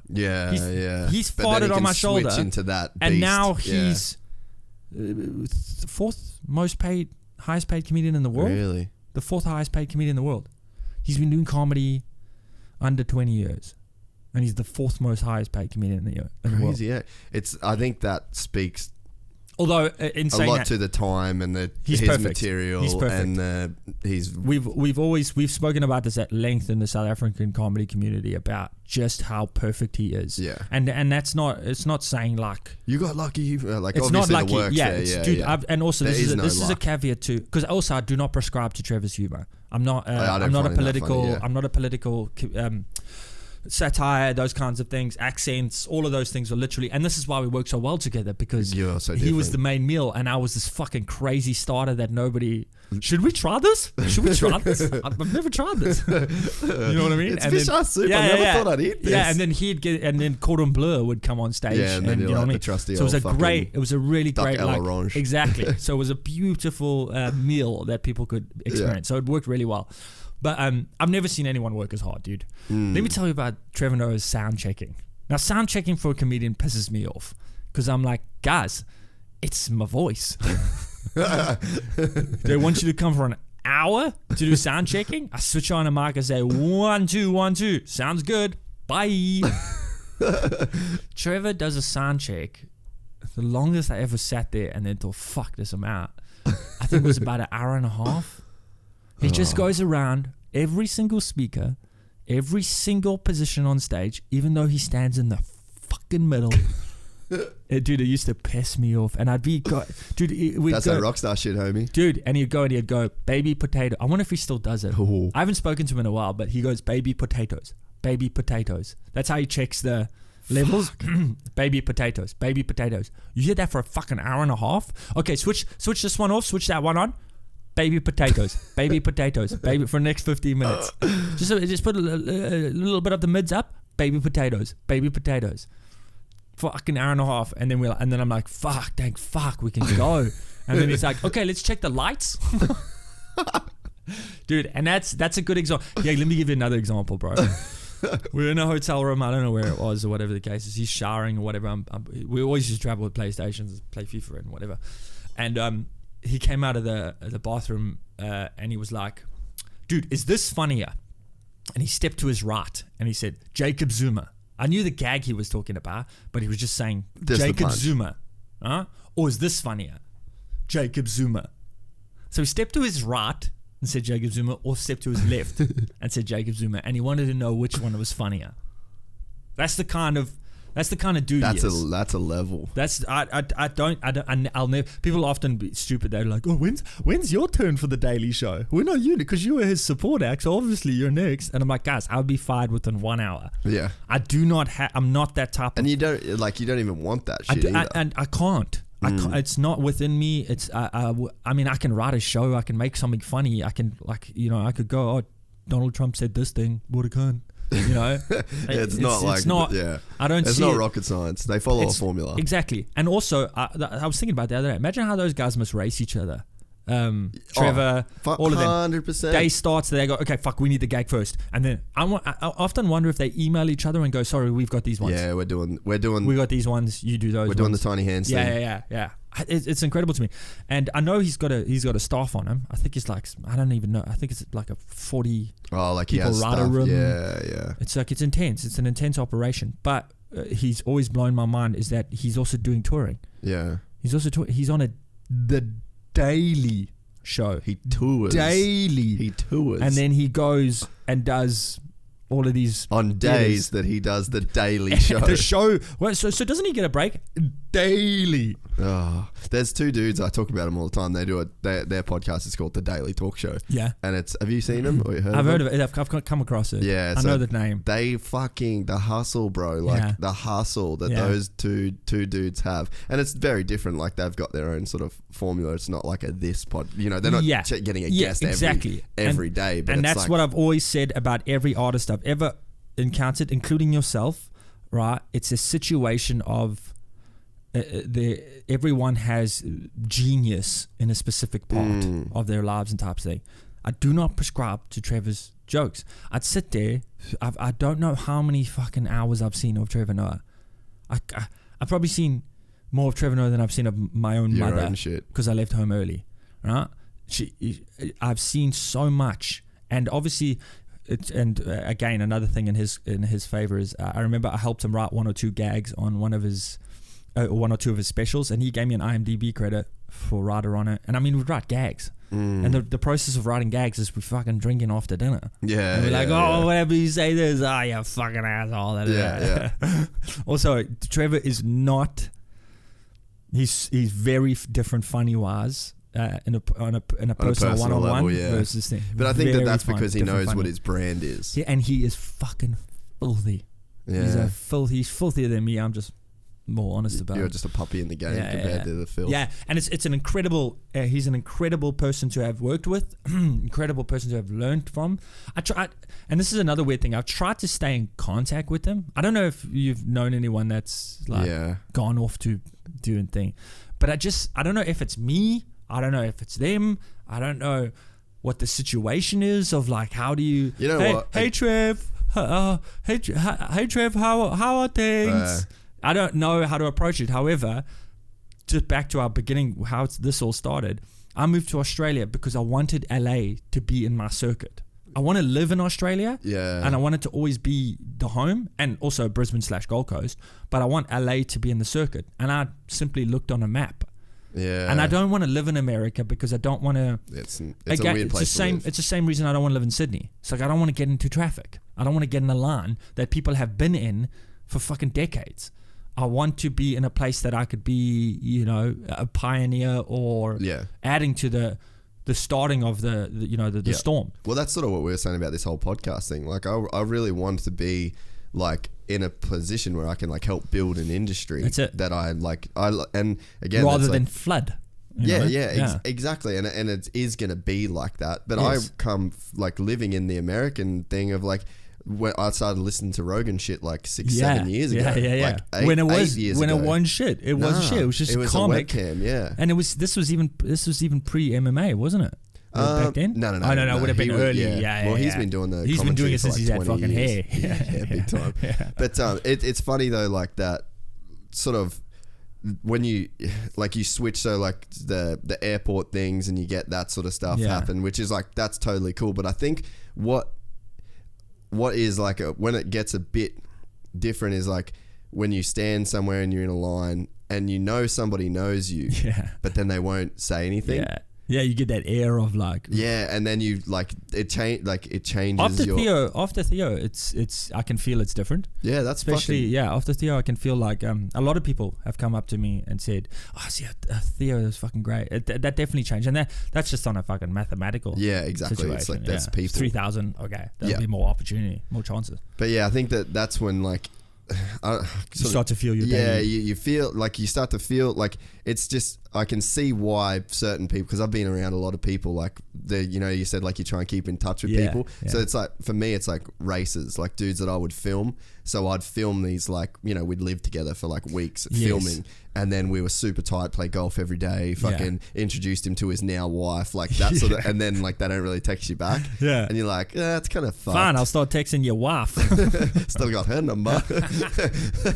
but then now like in this position where it's like I'm fucking so busy and I'm doing all this stuff and there's like shit coming at me from every angle, and then when I do get downtime I want to just smoke weed on the couch and just literal downtime, just have no so then I've found myself slipping on people that are friends, but I think that as much of it's sort of a shitty thing to say, but it's like I think your priorities, like your values become a bit clearer, your circle gets smaller, so it's like I think that's the thing with Trevor. I'm like, we used to be mates, colleagues, whatever, we used to be on tour together or whatever, and now he's popping with Jerry Seinfeld to the races. That's a different level, it's a different thing. And again, it took me a little while to realize that and go like, okay, bro, like you will and are going to do the same. It happens inevitably.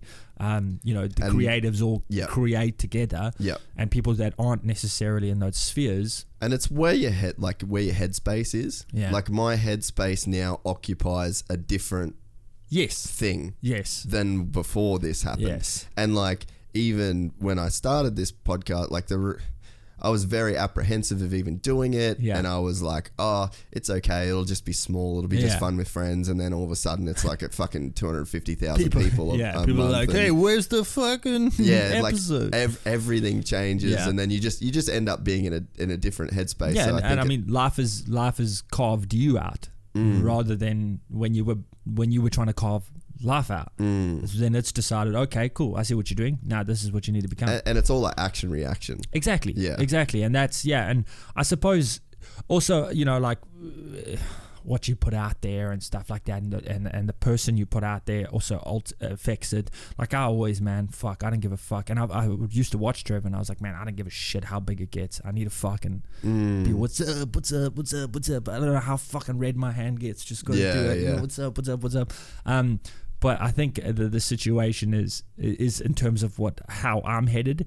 I love the way Bill Burr did things, man. I like the way he did things with his life. He's never popped or whatever the case is. Because I think you're right. Like a guy like Trevor, you can definitely choose how you maneuver through things. Yes. And like that's a great example. Like a Bill Burr, and then a Trevor Noah. Exactly. It's like Trevor Noah's going, I want superstardom. Yes. Or like a Kevin Hart. Yes. You know what I mean? Yes. And it's like Dave Chappelle is probably, you could draw a comparison between Chappelle and Yes. Hart. Hart wanted the superstar, He wants the 55 movies a summer. shoes named after him and the fucking, yeah. And you can want that, or you can do like Where the Chappelle is more in the Chappelle, artistry where of he's it. like, I want to maintain this lifestyle and that lifestyle. Yeah, I'm rich as fuck.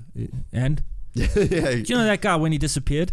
When he did his... Yeah, like his fucking... He was 50 kilometers north of where I lived for that time in KwaZulu-Natal, South Africa. No, he went to South He Africa? went to... So that's where he disappeared. Can you imagine if you met Chappelle? I probably might have. Your life would have been But I mean, so different. I wasn't a comic back then or anything like that. Ah, true. So it wouldn't have mattered. I'd just be like, hey, I used to fucking the movie things. You're in the TV screens. You were the crack dude. Yeah. Yeah, you were the crack dude. but I think that there's a there's a certain level of which, like, even today I had before I was with my accountant. Yeah. And we were talking about like business shit. Yeah. And he's like, well, I know you don't want to think like this, but you have to think like this. Like, you can't keep doing this the same way, and like you'll get to a point where it'll be this, like, you have to have a certain level of the Trevor Noah. Yes. And you can choose how much of the Trevor Noah you can have inside you. You could have the Dave Chappelle level of Trevor Noah and the Bill Burr, and that where person you've still got to get shit done, and you have to treat yourself like a serious comedian. You have to treat yourself like the artistry and the... You have to see yourself the way I see you, or the people on stage see you. Fuck, that would be great. I truly believe that is every artist's endeavor. For instance, if we could look at the late great Robin Williams, imagine if he felt the way we felt about him. Yep. So I do think it's every artist's endeavor to do that. But there's certain extremes of that. Yes. Where, like, if you buy into the whole thing, if you see yourself as like, you know, I could never do. My mom's a receptionist. My dad's a fucking racist mechanic. There's no way I'm gonna be like, hey, I'm a god. I'm funny as fuck.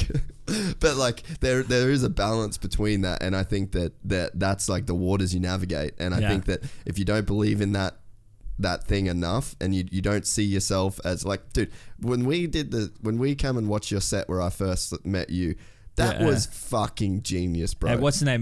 Nobby's. At Nobby's. At the Arc, so like for people listening, I'm there tonight. I might go watch you. Yeah. To set the world's most expensive. Well, you might as well not, because I'm going to do this whole fucking podcast up there. World's most expensive Hedonism. World's most expensive drinks. Hook it up, for fuck's sake. Yeah. I actually, do you know what? I actually am in the process of doing that. What's that? Comedy cocktail. I'm trying to get a cheap ass fucking comedy cocktail going there. They need to, bro. It's so expensive. Yeah, dude. You know what it is? It's like $300 Moscow mules. The fucking lady that took it over. Resting bitch face. Yeah. She's lovely though, which is crazy that she is. But the previous owners were some like Argentinian dudes. Really? Argentinian people, family. Or I don't know if they moved back. But that was a fucking dive, dude. I'm not sure which one. Recently, that's like our jiu-jitsu hangout. Yeah, all of the people from training. I actually do know a lot of jiu-jitsu people who go there. Yeah, that's all of us. Fighters. Yeah, that's all of our fucking crew. Yeah, it's a weird little hub. What it used to be, dude, like nothing what it is now. It used to be, and I'm not sure which one I like more yet. Yeah, do you know what I mean? Yeah, there is a certain appeal to it. Exactly. Dive bar. But it was a dive. When I say it was a dive, we were very fortunate. It started to pick up real quick, and then it's been sold out perpetually when I've been there. I'm not saying that arrogantly. I'm saying I'm sure it also sold out when I wasn't there. It was heavy. Like, so I'll set the scene again. So basically, we went there. Dusty did this thing where, like, Dusty's the host of you wouldn't call it an open mic. It was like a comedy night, right? It's more of a, and it's become, and I've been like, no, we need to up the quality a little bit. Yeah. So it's become more of a showcase now. The problem is, bro, is you're so fucking funny. It's very, but not, and thank you, and but it's the problem with the other comics. But it's also I'm a fucking large personality, and I've tried. But that's comedy. You need to get on stage, and you need to, even if you're the meek little fucking quiet weird girl, be the most gnarly version. That's of it. So, and I think so that's where it would be very. We were. Dude, all the comics say it. All the comics say it. They come up to you. It's like, why the fuck am I on the Dusty Rich show? It's hard. Like, bro, what do you want me to be less me? What the fuck am I supposed to do? And I've thought about it, bro, because I've been given shit about it. I've even been given shit by Trevor. just giving me shit. Like tone it down a bit. Towards the end, yeah. Towards like the end, it was like... And especially like you and Ari. So Ari followed you. Completely different comedy. Yeah. Got laughs. Yeah. Nowhere near the level. Yeah, like you had the 3,000 people fucking holding their dick so piss wouldn't come out. And it was like, it's... But that's then the game. again, That's the game. Even Theo. Like Theo's got this incredible vocabulary. Like, dude, I was watching in awe of just how... He's comically special, he would use language and not only language that exists but just shit that he made up. And again, he called a mustache a word curtain. Dude, he is a fucking genius. I know Brendan Shaw. I fucking literally text him because I said to him, I was like, I text him, I'm like, dude, I'm going to watch Theo, and he's like, oh man, that's how I knew he was nervous, because he said, oh, he's fucking nervous. That's the biggest show he's ever done. And I didn't want to say, because obviously I saw him like vibrating, which I don't nervousness. So he was like fully like. You could tell, like, I could tell he was vibrating. Now, I don't really use the term nervousness because it gives me a negative connotation of I'm not going to do well. For me, it's more like, get me fucking on there, dude. So he was vibrating. But it's funny that you say that, because I didn't really want to say that because he's such a good comic. I don't want to be like, didn't give him a negative point or anything like that. But he must have. But it's good to feel that shit, like, because you grow from that. It's important to feel it, and I just try and channel it away from nervousness and go like, you burst, you put that into that, But yeah, so I text Shaw and I just said, bro, Theo just called a mustache a word curtain. Like, what the fuck? Like, what else do you need to know? That whole crew, man. This is what also draws me to LA. Is that whole crew, bro? If you fucking go there, Brian Callen, Chris D'Elia, Bobby Lee, you and Chris D'Elia are right there for funniest people I've ever seen live.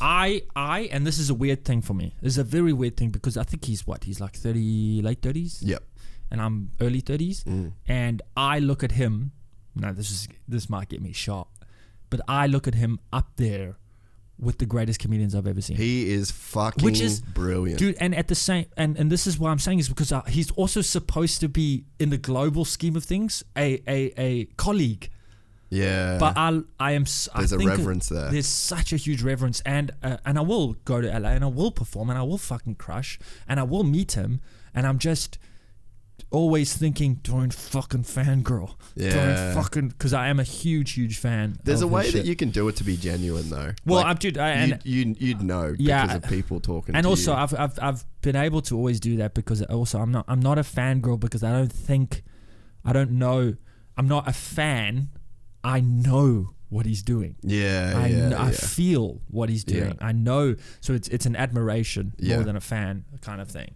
Which is a big difference. And I think that's what, when you see comics, I think you also, because you're plugged in, into the matrix per se, you have an admiration rather than a silly crush. Well, I think too, it's like anyone that can put themselves up on stage or broadcast themselves and do it well and like get to the point where you can make a living off doing it. It's like they've figured out something very similar to. I've always felt bad about that though. Here's some inside the studio with Dusty Rich. I've never, maybe the first one, but I've never struggled. No, I'm the same. I've never ever.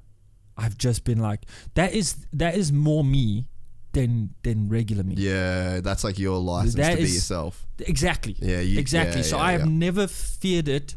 I've only ever feared like, oh, what if this audience doesn't get my shit? Or like if I ever go to LA, I'll be like, when I go to LA, I'll be like, oh, what if I'm not translating as well? So it's that nervousness, but being on stage, anywhere in the Ajabaran, get me there. Get on that Irish. In fact, I have a potential India. 2 weeks in India next year, which I'm very interested in doing, because I'm like, that's a challenge. Yeah. That's the shit. I'm going to talk to them about this Kama Sutra shit they made up. Like, hey, who fucking's doing this? But yeah, I that LA pull, because also people have often asked me, like, when you go to America, where you want to go? Everyone's like, New York. And I'm like, dude, I'm an Sunset LA comic. Strip, bro. I'm an LA comic. And they're like, what do you mean by that? I'm like, I just think the jesters or the fools, and I don't mean fool in the negative comment, I mean people who have dedicated The their lives to silly being people. silly Yeah. so that people get a laugh out of it. I think that's an LA pull rather than a New York comic, where a New York comic's more of a one hand in pocket intellectual philosopher. And trying to make it to the Daily Show, to the Tonight Show, to 100%. the, like they're trying to do that highbrow sort of. 100%, yes, 100% highbrow, or even mass media in a way. Social commentary.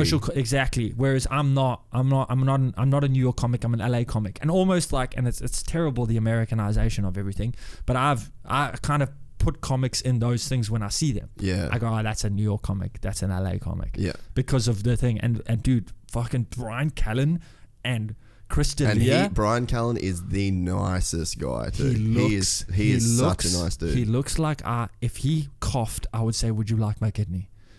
If you just did a little cough, I'd be like, bro, do you need it? We should check our blood types. We should check if we're compatible right now. Should we just do it just in case let's you just get do it. sick? Yeah. I don't mind. I got the other. Just in case you get sick. Yeah. Just keep it in a jar. Whatever. You know? He seems like he's one of the nicest dudes ever. And like D'Elia seems like one of these dudes that you got to plug in. Yeah. You got to plug in because he's like that type of dude, and I love that. I fucking dude. When I saw him the first time. So my house, like where I lived, was 300 meters from the Comedy Store. So it was crazy. Bro. Yeah. What'd you pay rent? I didn't pay rent there. Dude. I was on a fucking solid deal. Dude. But yeah, so I would just walk up there every Wednesday night. And just go see the greatest. Well, I love Rogan, but I don't think his comedy he's not like making me piss myself laughing funny, but he's very smart. Yeah. It's very smart humor. Rogan's like Rogan is a silly philosopher. Yeah.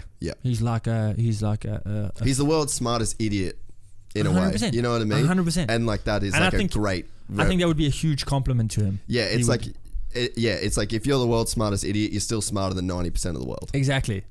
And also, you know, who doesn't want to be the best at something? Yeah, dude, he's that whole crew is just phenomenal. That whole, like when I see the lineups, because I follow the Comedy Store, and for me as well, a lot of people have said, a lot of comics, you go there and then it's I'm like, get the fuck out of my face. Yeah. You don't understand what that place means to me. Yeah. You don't understand I don't even have to get a spot. Yeah. I just want to fucking stand there, dude, and be like, and feel the room and feel the vibrations of every fucking signature that's on that wall that has made me who I am. Yeah. And also giving me the license to be insane and to be okay, cool, fuck, it's a thing. Yeah. You know, I'm not somewhere just fucking sticking needles in my shit because I can't let the energy out in any other way. Yeah. Yeah. So like, I don't give a shit, man. And all these jaded pieces of shit, and I always just say to them, go to New York, bro. You fucking fit in there. But and the whole point of me moving to Australia, one of the points, obviously, was to get my passport, is to be an Australian citizen, because to go over to America with a South African work visa is a fucking nightmare. Yeah. But to get my Australian passport, because you guys have much better relations with them. I can give you heaps of pointers on that sort of stuff. Dude, I went through that forever. Yeah. So once I get my citizenship application, I think if the government, you know how your government is, you're like, oh, it's a new week, let's change the government. If everything stays the same, I can apply within a year's time. So I'm under a year at this point. As soon as that happens, my plan is to Australia, LA, that kind of shit. And the flight's manageable too. Yeah. Like it's not a crazy yeah, deal. I mean, I'm fucked up. What's my South African one is like? Exactly. If you go Doha, it's 36 hours kind of thing. So yeah, I don't mind. And that's why, and that's what we talk about, bro, is Gold Coast is this, it's this baby LA. Yeah. And when I say baby LA, I don't mean in size. I mean it's developing. Yeah, it's really growing. On the come up. Yeah. It's growing into this thing, man. Coolangatta upwards. Do you know what I mean? From Coolangatta all the way, like the Pink Hotel in Coolangatta is one of my favorite fucking places. Eddie's.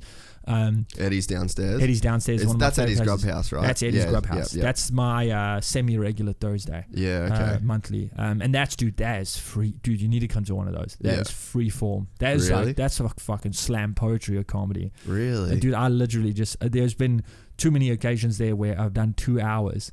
And I've gotten to the point where it's about a half an hour left of the set and my words are beginning to fail me.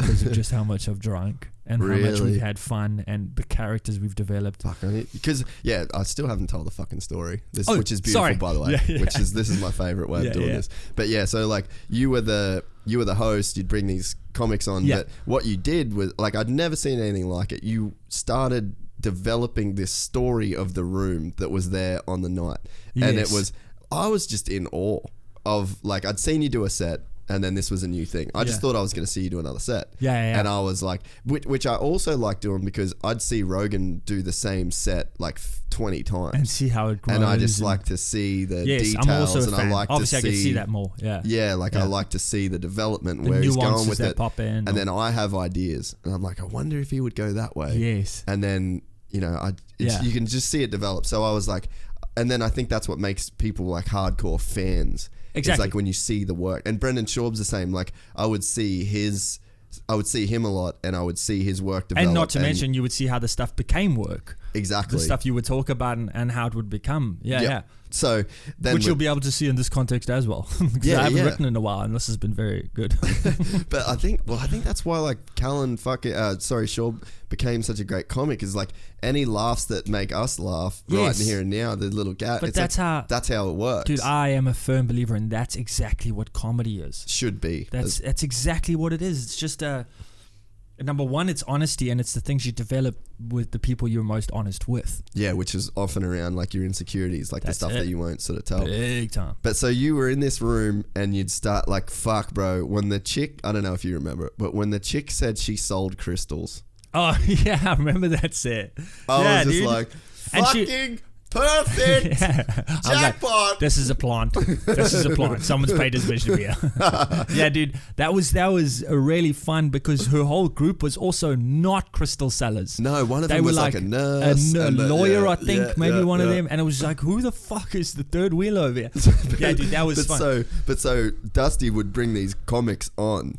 And then they'd do a set, fail miserably because Dusty was fucking murdering them. And then Perkins fucking. Yeah. There was some funny dudes in there too. Yeah, and then like the crowd like you can deal with hecklers in a different way. I'm sure because condone, of that. I wonder. I like it. It's more material. Yeah, it is. But so anyway, like this story just got developed around this room for like what felt like over an hour, and the jokes looping back on himself. After everyone else's set, you get like there would be like these breaks of other mentalities coming into the show. No, it was fucking genius, and after that, and I actively do that at the Arc because I'm there so regular, and because the people are there so regular. Dude, we've had people that have come to, because we're doing it 3 years every single Wednesday, and every time I'm in town I do it. So majority of those 3 years I've been doing it, and that crowd, I've had people that have been coming since the beginning. Yeah. So it's just paper. Oh shit! Where did it come from? The camera. Oh fuck! It was stopping a lens flare, but that's fine. Okay, well, lens flare now, soz. Some people buy fucking apps for that shit. Some people got that stupid doohickey on their phone. Our lenses just flare out. So those people are there all the time, and although I do drop in bits of material, you may sometimes if you come often enough, you'll hear me like because you'll be trying to bridge stuff together. Yeah, and also like, oh fuck, that joke might work like this. And then I'll try it on the audience to see some of the, not every single person there's been a thing, and I kind of know who the people are, so I'll be able to look at a new face and go, what did you think of that? Okay, good. Yeah. And then, but I actively try and create a different performance every single set there, because it's week on week on week on week on week. Yeah. Do you know what I mean? It's like, you have to keep it fresh. Dude, I think about some of those people that, this motherfucker saying this thing again. Yeah. Like I want to, and I also have the ability to do. Honestly, Eddie's, I do 2 hours of bullshit, nothing, not a single joke, not a single prepared piece, nothing, and I'd keep these people captivated and laughing their asses off for 2 hours because I actively go, fuck no, this has got to be special. Set fire, taste blood. Do something like, and I will be on stage and go, okay, fucking something extreme. Like in my mind, I'll be talking, this wouldn't be a silent moment, but in the back I'm going, okay, fucking do something weird as shit next. I don't know what you're gonna do, but I'm excited. Dude, it's honestly, and this I've done a couple lectures, couple conversations with people struggling with mental illness and stuff, and I'm like, guys, just figure it out. You just have to get to know it. Get to know it. And do you think that like a lot of your shit, it's just demons? Like it's just stuff in your fucking. I would say most of it. And demons. Do you know what the demons are though? Oh man, just fucking fucked up childhood, bad dad, leaving home too early, figuring life out by myself, making the mistakes. Yeah.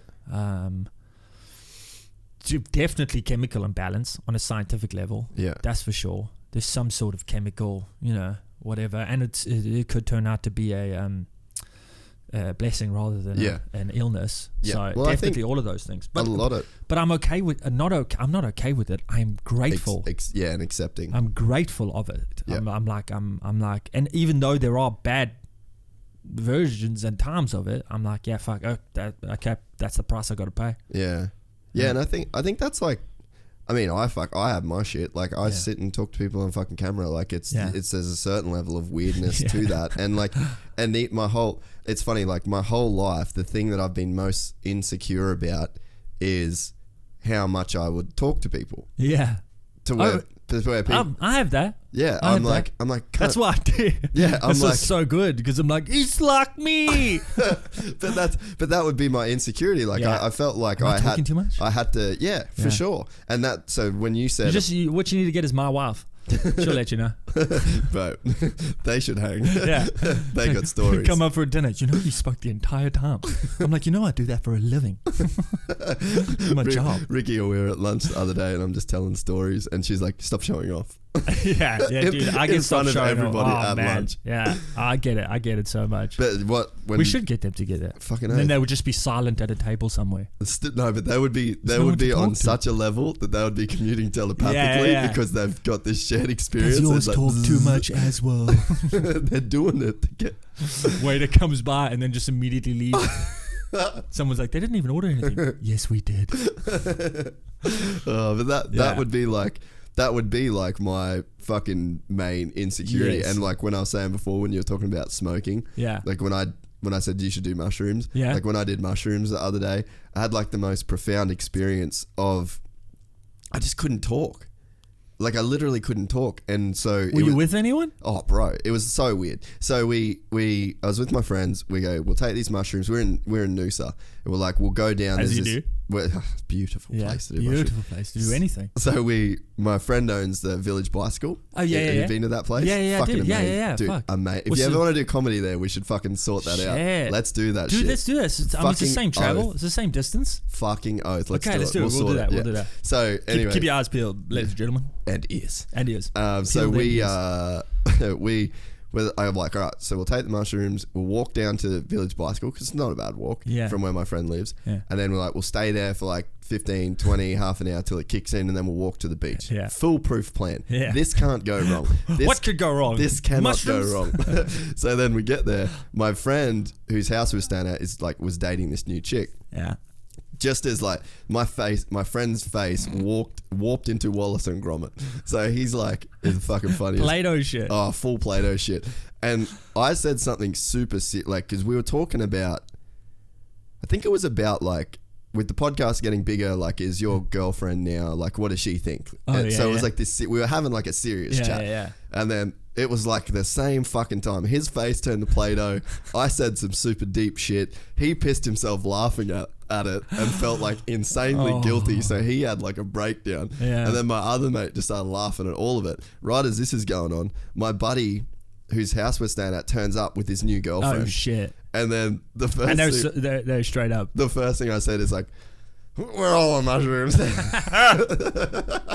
And she was like, the quickest disclaimer you could possibly, before we continue, we're on mushrooms. So she's like, hey, I'm Maria. And I'm like, I'm Jace, we're all on mushrooms. And she was like, oh, that's cool. Mushrooms are cool. So then, anyway, she's like, can you just come meet all my friends? And I'm like, yes. Where were all the friends? They were like a booth at Village Bicycle. Oh, shit. So I was freaking out. I'm like, how the fuck do I get out of this? My girlfriend's texting me. My thumbs are like morphing together. Yeah. Like, I was like, this is fucked. This is all too much. Anyway, so we sat down and and then we get in this booth and like I can't get out because like there's all these people. So I put for one thing, I put a fucking a jumper as a blanket around my face and just sat there. And I was just like, with all these people, and I was just like, look, I'm the guy that talks a lot, and I just can't talk right now. And I just sat down, and I just had this full think in my head of like why I talk so much. I think is during while everyone's in a booth, which is pretty close proximity for conversation. Yeah, I just couldn't. And talk. You left. I just checked out. I was there, but I wasn't there. Yeah. I just checked out, and I'm like, I was thinking, and I was like, you know what? It's not my job to fucking create the vibe in every room I go in. Yeah. Because that's sort of, I had like it was real profound, and it might sound silly, but I'm getting to me, like that's my demon is like, just shut the fuck up, cunt. Yeah. Like, but because I always thought that come out of arrogance and ego. Yes. And to me, that was disgusting. Wow. So like that was my demon. Yeah. You know, it's like, and I thought, just get over yourself. Let other people talk. Don't talk about yourself. Don't. Yeah. But to me, what it was, and that's why I despise that part of my personality. Yeah. Because I was like, you're just fucking ego, bro. This is just your ego talking. But what it actually was, when I unpacked it with the help of psilocybin, I was like, you feel the responsibility to lift a room, and to when you walk into a room, if people aren't talking, if a vibe's not there, you need to be that. You need to be that guy that. You're the vibe guy. Or if maybe a conversation is already happening, and then because you are, your aptitude for conversation is pretty good because of how much you do it, you start to see signals within the conversation between the two people that either maybe aggressive towards each other, or they're not getting each other, or whatever, and then you're like, oh fuck, I need to get in there. Yeah. I need to throw a gag in there or something like that. I completely agree with you, dude. Where you got to go, nah, fuck, this needs a joke. This is getting too intense, or they're misunderstanding each other, or whatever. Yeah, I completely get that. Or it just stops. Yeah, and then you're like, fuck, this is up to me. Yeah. Like I need to. So, lady boys, you like, what do we think? You like chicken or beef? Dicks? But I mean, that was an insecurity. That was like my sort of demon, and it's funny that then like the podcast thing has become like a way to just like, because the problem is, and work with them. It might be the way that you have is like the conversation's happening in here. Yeah. And if I don't say it, it's in here. And it stays in there. And it's just festers there. And then you're almost not in control of the direction that it goes. Dude. So it's like if you just get it out. Yeah. It's the same thing that happens. It's the same thing that happens with art for me, because when I'm doing art, it's meditative.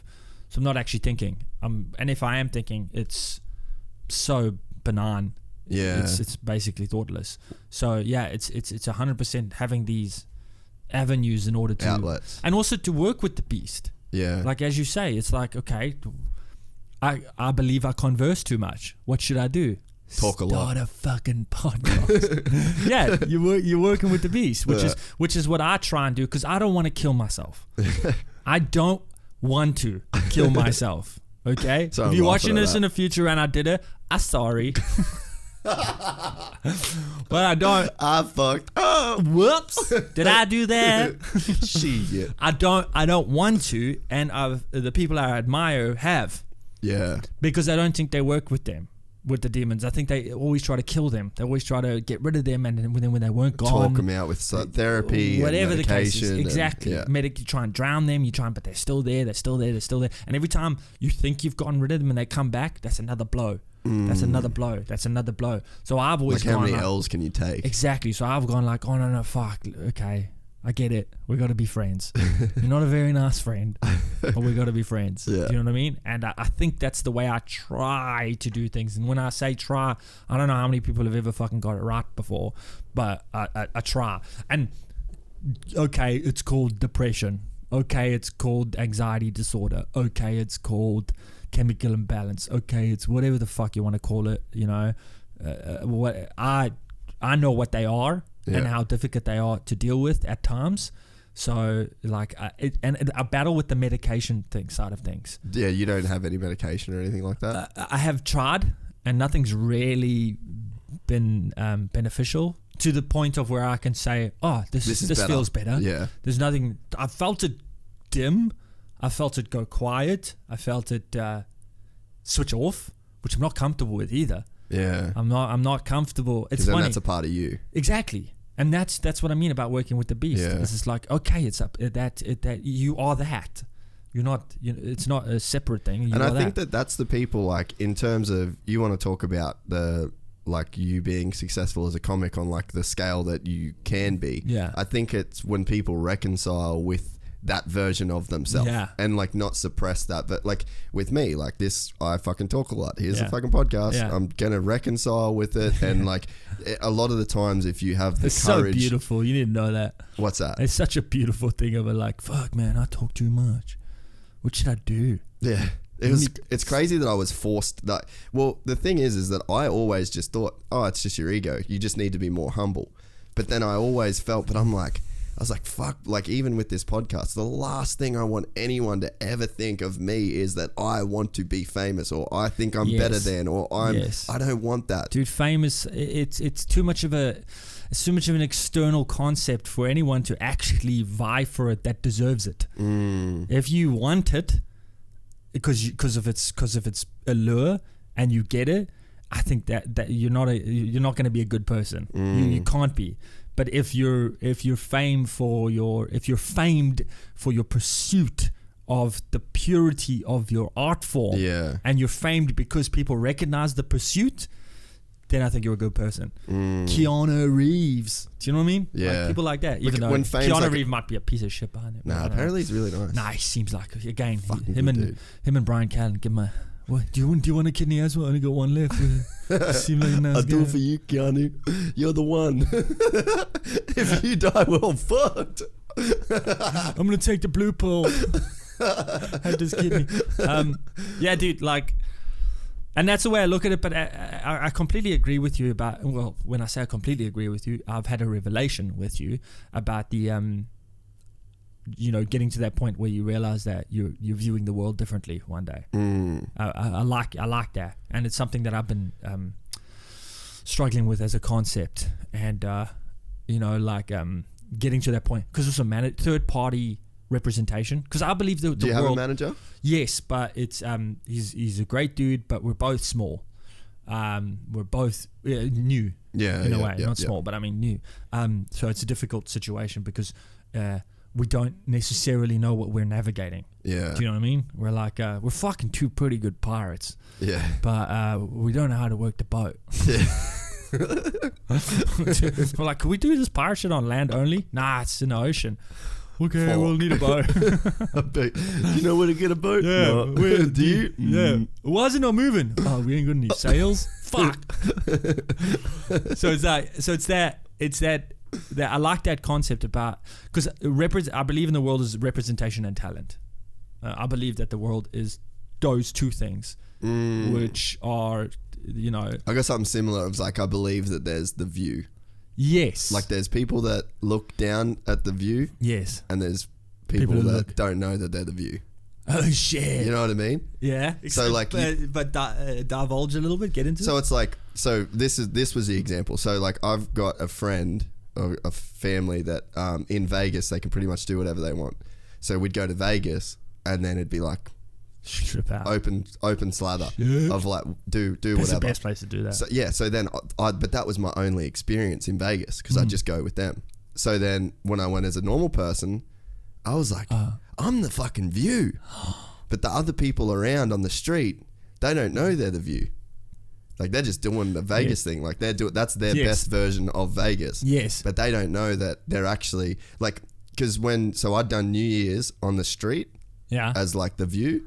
And then I'd done New Year's, watched the fucking fireworks as the penthouse. Yeah. And I'm like, this is two different things. And these people don't even know this exists. Is that your concept? Because I've never heard that concept. Yeah, no, that's my layout. Because that fucking pen and paper, this motherfucker's got a book on him. But that's how I view the world. So like, talent and representation, I think it's the same thing. It is similar. Concept, it is similar in that like, for instance, what would be Madonna. Yeah. Do you know what I mean? Like, everyone's like, Madonna does what she wants. Yeah. Madonna can do anything. No. She asks her representation or tells her representation to do it, and then her representation goes and gets it done. She doesn't go, I'm going to sing it by my tits. She's not going. Yeah. It's representation. Another example is like management companies and signing labels, etc., etc. And I don't know if I've got a bad ear. Maybe I do. Maybe I got a bad ear. But I've listened to some bands that are better, some bands that have millions and millions and millions and millions and millions of dollars. And I'm like, oh, but that sounds the fucking same. Do you know what I mean? I don't get the difference. And this band is playing, in a pub on a Goldie. You know what I mean? It's like, for me, there's that disconnect between representation. I believe your representation has got to be as talented as the talent is. Do you know what I mean? It's like the third party management, right? Third party support system, third party, whatever. But you there's definitely like. There's a certain point where like you're undeniable regardless. Yeah. Well, and that's what I think. Be too funny to be ignored. Yeah, well, I think that's what you are. You've got this undeniable thing. So to me, like when I watch you, when I interact with you, I'm like this podcast, for example, like you can just come on here and just fucking bang, you get it. It's easy with you. Yeah. Some people it's not. Some people don't have that. You're just like, get out. But like you're confident. Like there's a certain undeniability to you. Everyone, like all of my friends that were at the Arc with me that night, I was like, dude, Dusty's coming on the podcast, all hyped, all frothy. That's the effect. Yeah. Fuck, I should have done it sooner, bro. Fuck, I tried. No, that's all right. Yeah. No, it's shit. And more, bro. More. I'd love to, because fuck me, this is easy as shit. I'm telling you, we have the same wives and everything. What's the deal? Can we take a break, or are you gonna edit? You got to piss? But take this off the thing in case my fucking wife hears it. But I want to do a smoker.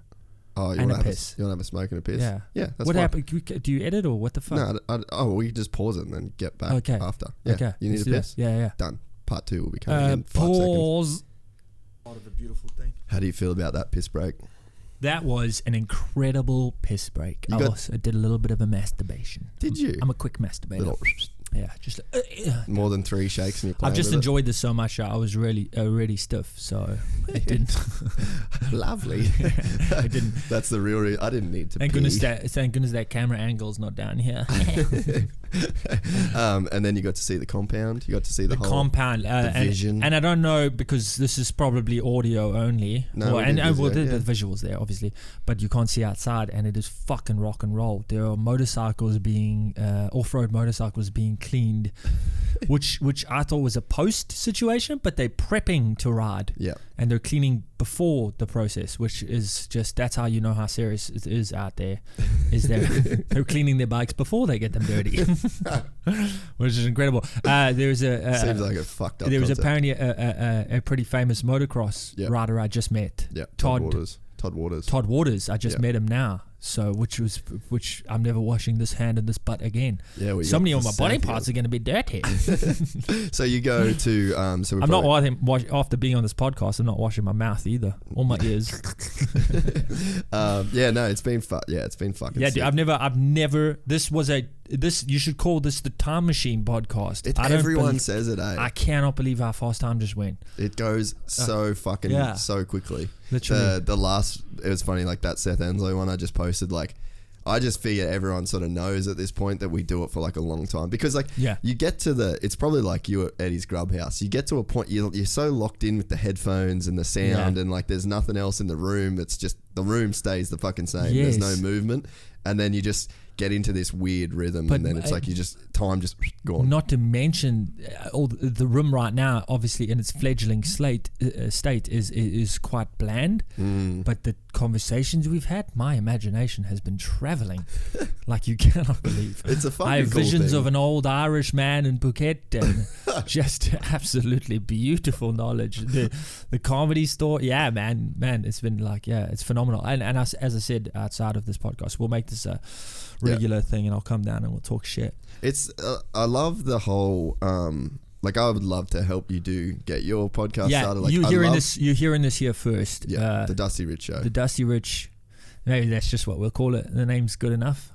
When you're born with a nickname.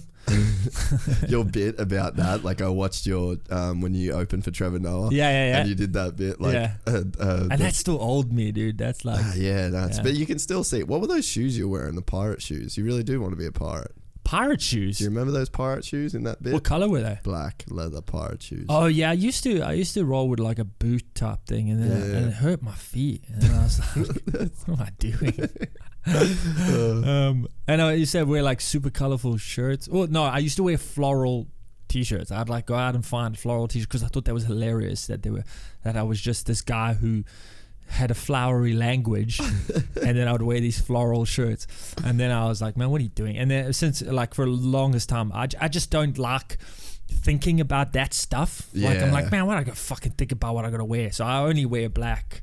Dude, I wear top to bottom. If you look on like, well, I don't normally put myself as like any of the thumbnails or whatever. Yeah. But if you go through and watch every podcast, it's like 3 t-shirts. Yeah. And they've all been given to me by sponsors. And you know, there's a lot of examples of people in life that are what do you mean? What would you call it? Special, if you will, and they've like who've the done Steve great Jobs things. Exactly, bro. I actually have a gag about it where I say people who decide on a specific uniform and wear that uniform every day have done a lot of like they've been very, very profound in a lot of their work. For instance, Steve Jobs and the Nazis, the Dalai Lama, Gandhi.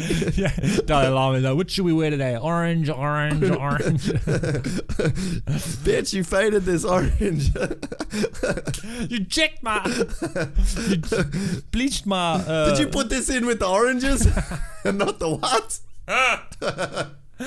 Man, who washes the Dalai Lama's robes? Who washes that? If they don't use a stick, I'm going to be so angry. Do you think it's like just a stick in a pot? Yeah, a stick in a bucket. Yeah. And like some aspiring Dalai Lama. The apprentice, the tradie apprentice Dalai Lama. He gets it wrong. This is faded orange. You're out of here. You know that you can't put You're the out socks of here. because he wears white socks. You're out of here, but you'll probably be back, with that reincarnation thing. Yeah, dude. Oh, you gone and done it now. Rubik's Cube coming at you, boy. We got yeah. Here, give it here. You flip it, put your thing down, flip it and reverse it. There you go. That's exactly what you have to do. It was actually really easy. But I was like, this must be more complicated. Yeah, because that's the thing. Everyone thinks they're like, fuck, now I've got That's a metaphor for life. That's a metaphor for life. Just another metaphor we just created upon this show. It's actually pretty simple, bro. Just stop freaking out. Stop overcomplicating it.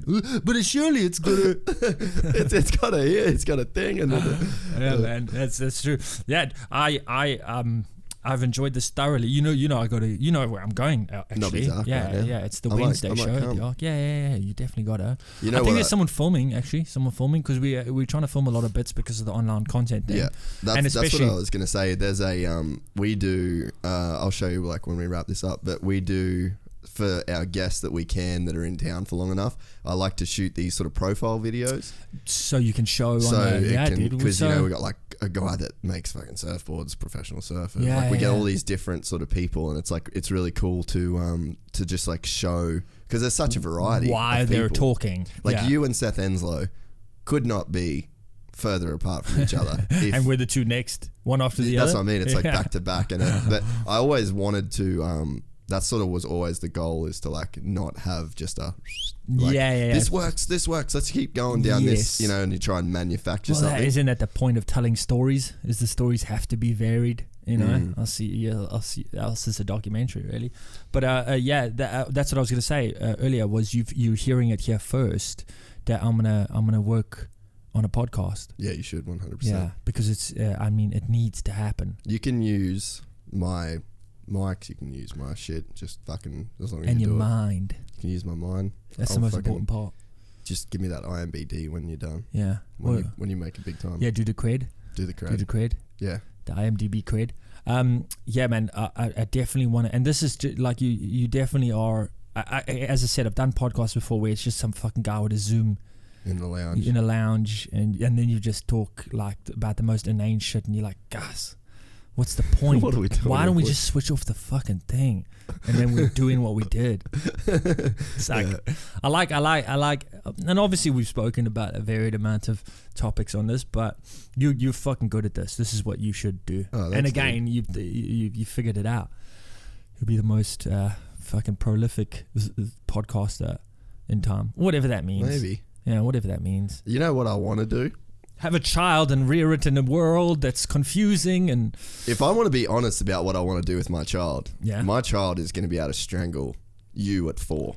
You want a strong child? I want a technical child. A technical ability in jiu-jitsu. Oh yeah, I want a ninja. Do you know what? Me and my wife are talking about that because, you know, we get into that point of thinking about it. I'm thinking about kids right now. Yeah. I'm all like, man, like I come from a poor background. She comes from a wealthy one. Like, you don't need to worry. The first little drip of sperm, bang, twins or something like that. You know, that's what happens. Poor people have kids. That's how it happens.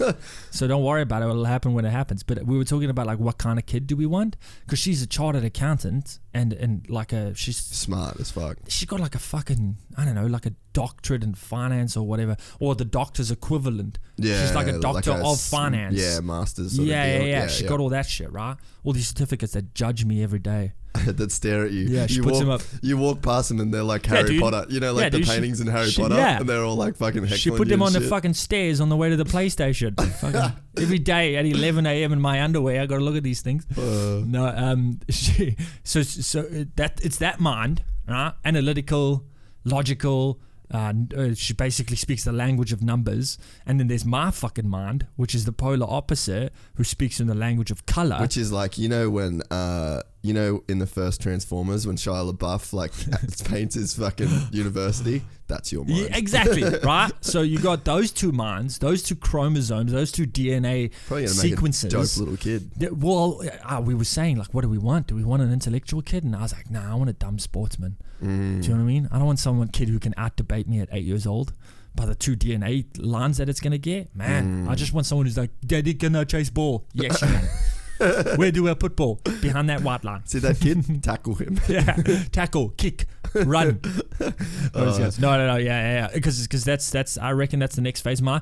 And that's another thing, dude. That's another thing about career shit. Because I'm like thinking about that. I'm like, dude, you already moved to another country just a little while ago.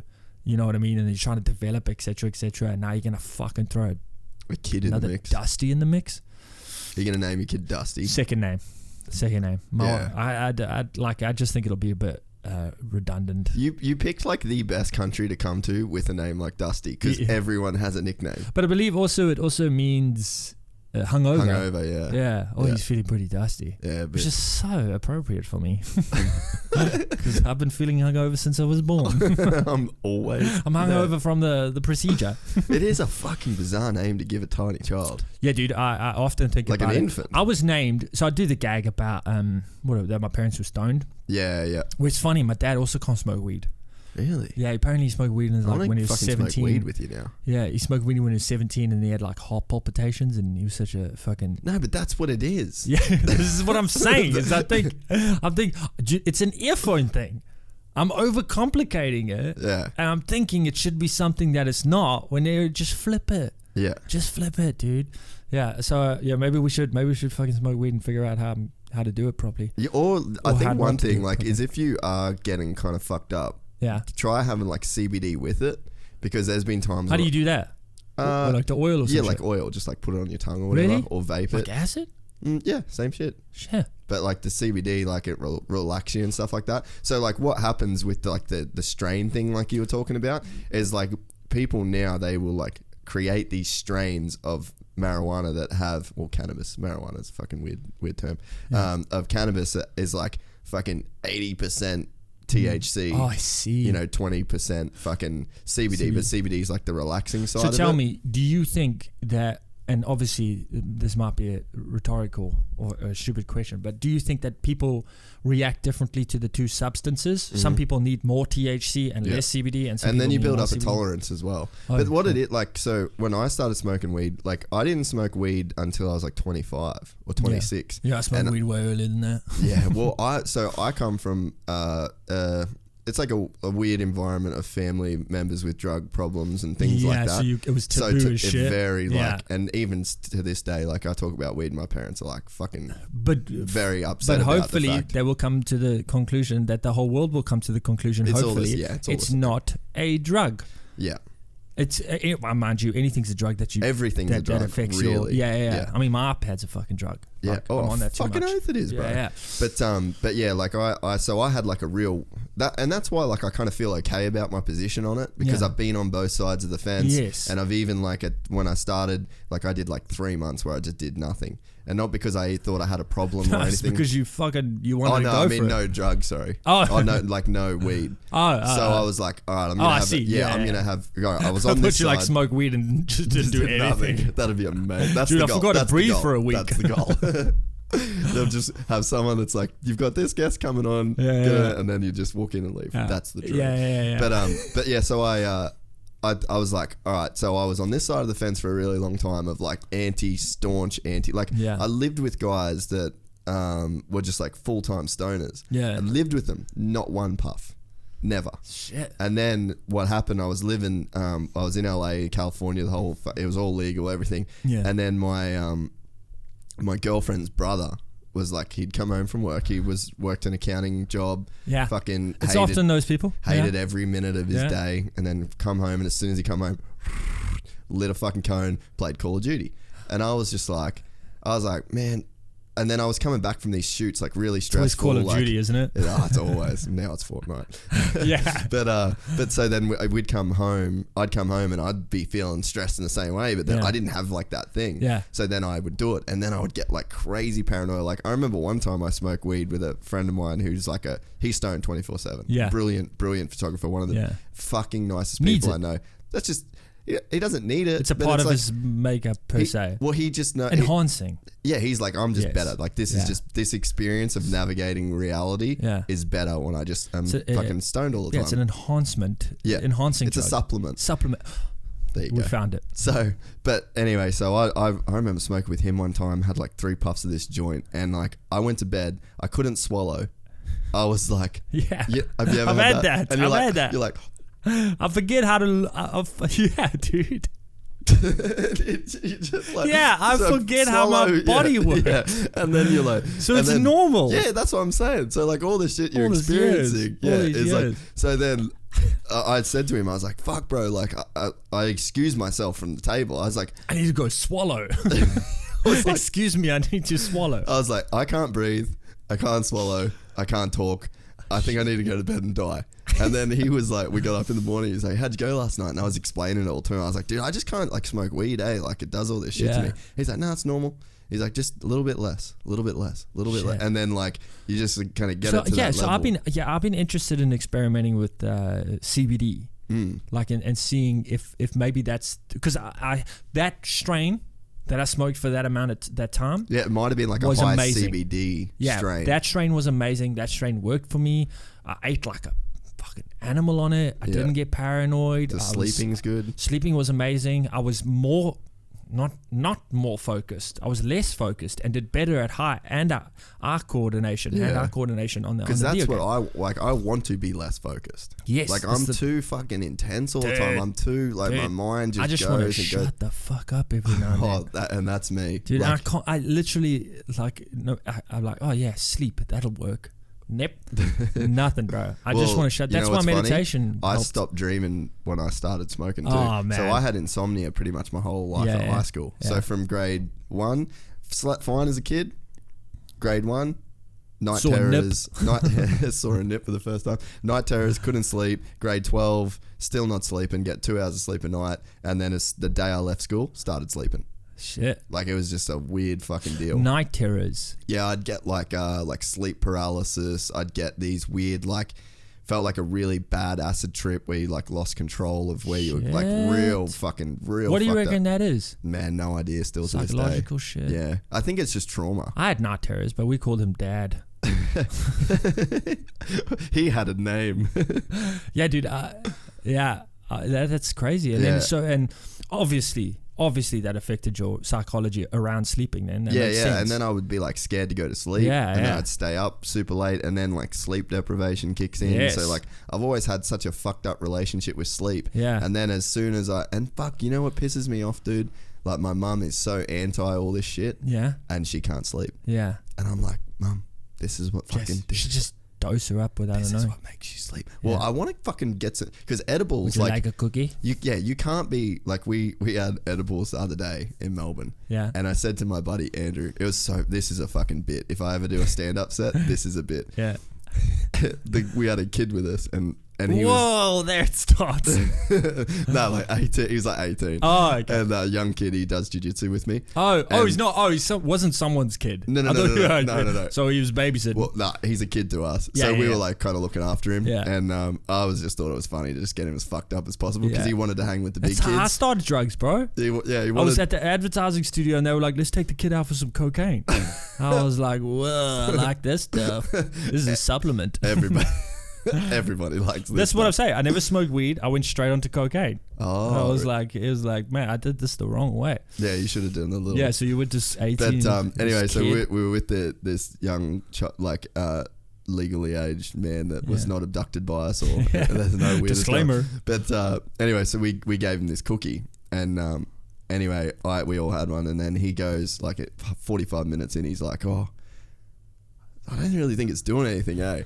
And then so I was like, I'll give you another one, knowing full well that like it just hadn't kicked in yet. So I give him another Ecstasy. one. I give him the same thing. shit. Yeah. And then I give. As soon as you don't think it's kicking in, and you have another one, that's when the motherfucker kicks in. So that's it. So anyway, 10 minutes later, he's like, "Oh man, that second one's kicking in." And I look back and I was like, "So is the first." No.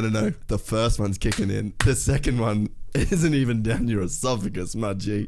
And then Andrew, this was with my Irish mate once again, and he looks back and he goes, "Here's the funny thing about edibles. They don't work until you talk shit about them." They're just hiding in your stomach. Shh. He's going to say Let's go. He's going to say Everybody.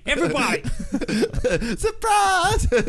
It's like, oh, there's nobody home. Shit. But yeah, but I said to him, that was a sidetrack, but I said to him, because like we knew where we were at in the experience, but I was like, there is nothing that can make you more relaxed than edible marijuana. This is the thing, man. I think that's what the thing is. I've tried with different smokers over the time, but I think I just need to be with someone that's a bit more guarding, or a bit more of a cannabis guru. Well, the thing is too, I think with all drugs, like, you can do ecstasy in a therapeutic way. Yes. You could go into it. A lot of them were originally created for those kinds of purposes. Are being used now, I should say. Yeah. For those kinds of things. Well, I think that anything, because all it is perception, right? So it's like we're almost cursed with one perception of reality. Yes. So that's your curse that you carry, is that you're not going to be able to see everything from everyone else's standpoint. That's why there's conflict, right? Because it's a disagreement of Hey, world leaders, we just figured it out. That's 100% true. Fuck, bro. If every like one in the UN, like if you got Listen to this podcast. If you got Putin and Trump to do fucking mushrooms together and sit at Village Bicycle in Noosa, dude, that'd put a fucking blanket around their face too. But this is the problem: is the Trumps and the Putins are kind of like your folks. They're like, no, just try, no. Yeah, that's the problem. But although Putin was eating ice cream with the Turkish Prime Minister today. I hear ice cream's a gateway drug too. It is. But like, I just think that to your point, if you go into something with a certain agenda and like party in fucking poles, if that's your agenda, then you're going to have a mad time. You're going to sweat like fuck. Yeah. And then you're going to chew your face off. Yeah, you're going to chew your fucking face off, and then you're going to find another chick doing the same thing, and you gon' fuck. Yeah. Forever. Well, when you can get the ephedrine dick up. You ever had ephedrine dick? No. So cocaine, one of the main components is ephedrine. And it gives you all the confidence in the world to pull girls. Had that problem. But then you go back to the thing and they're like, okay, so let's do this, smooth talker. And you're like, are you ready? And then you go, I've left my dick at the club. I need to return to find my penis, please. And then everyone's dancing. You're like, hey, move, my dick's here somewhere. My dick is for sure. Don't step on my dick. I got it. Everyone's like, oh fuck, a glow stick. It's funny you say you had a bad relationship with sleeping. I do not have a bad relationship. I do have a bad relationship with sleeping. I do too much. Oh really? Dude, I could sleep on a fucking on a clothes peg, or however they say it. I could sleep like, I don't have a problem. I sleep through metal. In fact, I'd often listen to System to go to sleep. System of a Down. How Like, I good is that do fucking not, band? I do not have a problem. They need to come back. Rage Against. We need our rage. We need We need our system. We also need Green Day to come back and do something fucking worthwhile. Not just again. stand on a stage and rant for 2 hours. Yeah. We need the American Idiot back, because now everyone in the Bush got all that stuff. The Bush and the Clinton, they all had it, and I was a kid back then, so I didn't have it per se until later on. So I'm waiting for our new system, our new rage, our new. It's about time someone came along and fucking kick some ass. Although I don't know if they can do that. It is true, bro. But the problem is we got his bloody. The problem is millennials will take problem him is down. 808s, beat drops, and Yeah, fucking yeah. Tekashi 6ix9ine. Yeah, and that other one that sings like this. I'm sleeping. Am I sleeping? What's her name? Who's that? All my friends are dead. What's that girl? Oh, Billie Eilish. Oh, Billie Eilish, I dig that shit. Fucking She's dig it, dude. I bro, really do dig it. She is. Oh, I had the best analogy for her. She so is good. if Marilyn Manson and someone had a baby. It's like the perfect for her. Because she's got definitely, there's a pop element to it. Yeah, but yeah, there's yeah. a darkness Pop like to it. Marilyn Manson darkness there's to a her. dark pop, and this is only the beginning, I reckon. I love that. I really dig her music, and I don't know what that means, because I know her fan base is teenage girls. Nah, bro, I froth her. Like yeah. I put her on YouTube the other night and just watched it. Yeah, like dude. her interviews, videos bro. as well. Oh yeah, dude. Yeah. Have you watched her interviews? Yeah, dude. She's so so damaged. She reminds that me. young. She reminds me a lot of Cobain. Yeah, She reminds me a shitload of Cobain. crazy. Eh? Yeah. How can you be like that young and that damaged? Just fucking. That's like Dalai Lama reincarnation shit. You've lived. Dude, You've lived. I Before. believe in all of it. I all believe in there. all of it. It's difficult to believe in reincarnation and also not believe it at the same time, but I do. Well, if you think about it in terms of like your body breaking down, if you turn into like Compost, you get composted, so then a tree comes out of that, Yeah. and then it's like what eats the tree? What eats the tree? Yeah. What then gets put into the embryo of a fucking cow? That's Do you it. come back as a cow? Then when that 100%. cow gets eaten by the human, Coming does as a that cow go- must be awkward. What's that? Coming back as a cow must be quite awkward. Shittest 'Cause you job just ever. died. Shittest job You ever. just died and then you get to die again. You're like, well, that was a fucking useless laugh. Can you imagine like there's like a movie in like the reincarnation and like all you follow the stories of like all these amazing storylines of reincarnation, but then like the one shit friend, like the fucking who's the fat guy in Seinfeld, like his role is just to constantly come back as a cow. Keeps coming back as a cow. Son of a bitch. And then it's like, oh, you're the Prince of Nova Scotia? Well, I'm still a fucking dairy piece of shit. Oh, I'm bred to die. Oh shit! I was Oh, reading. you come back as a cow again? Yeah. Fuck. What about this time? A goat. Son of a bitch. Yeah, man. Yeah, she's really good. Even Dave Grohl, I think at one point said she's giving him the vibe of early Nirvana, which I was like, whoa, big call. Yeah. Big no, call. it's fucking. Yeah. It's just, when you see someone like that, what I like is that she's allowed to make that music. Yeah. Like, we live in a time where a 17-year-old Yes. girl can be like that fucked up, make that much music, Yes. and have that much success. Well, this is the That's other side. amazing. This is the other side of things, because we all worry about what these fucking millennials are doing and blah blah blah. But what is happening is it's a lot more freedom. And this is another thing. Is like It's going to move towards your just like that all I'm dystopian worried- sort of vision. all I'm worried about is these fucking Trumps and the Iran and the China and the China versus what's your red lady called you? What's the her red name? lady, Pauline Hanson. Pauline Hanson. All of these fucking the dickheads. red woman. The red woman, the frilled neck lizard. She is, bro. You're gonna make her angry one day, and she's just gonna be like. So these people are fucking up that vision of the future, because I don't. This is the safest, the most well-fed, fucking the most oath. well-medicated Yeah.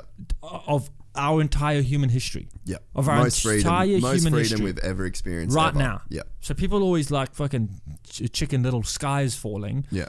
But at the same time, I see the signs of this fucking Trump asshole, and like, did you hear him the other day? We should nuke the hurricanes. He's like, why don't we just shoot a nuclear bomb at the hurricane? Have you seen that new Seth Rogen movie where like he? Oh no, with Charlize Theron. Yeah, I haven't yet, but I want to see it. Brilliant. Yeah, it's I want to so see funny. it. Is it out? Or was it? Yeah, I got it on iTunes. Like I just rented it the other night. Yeah, I'll watch it probably. So anyway, there's a line in there with like this old fucking like Harvey Weinstein sort of type. Yeah, like it's very like social commentary. Or the new one moment. that killed himself. What was his name? Epstein. Oh, Epstein. Yeah. Fuck me dead. Yeah. But yeah, so he says this line where he's like, really, that guy, the guy that thinks that hurricanes cause gay people, or like something like that. Like that's that's like literally a Trump statement. That's like, that was a silent protest, if you will. Exactly. It's like, but that's like really what's getting said. Yeah, hey, dude. You got to go, right? What time's it? Yeah, I better go. You got to peace out. Well, Dusty Rich, gig. this is your first of what will be many regular spots on the Gypsy Tales podcast. I adored it. And it's funny that it's called a gypsy because my wife often calls me a gypsy because she's from a well-to-do background. She's got quite alabaster skin, the kind of skin where a parent may have put 50 SPF on instead of cooking oil like my parents did. And so she says, I look like a gypsy and act like a gypsy. And I'm like, well, fucking good on you. This is Gypsy Tales, baby. This is Gypsy Tales, Dusty Rich signing out. And with that, fucking peace. Sick, bro. Thanks so much.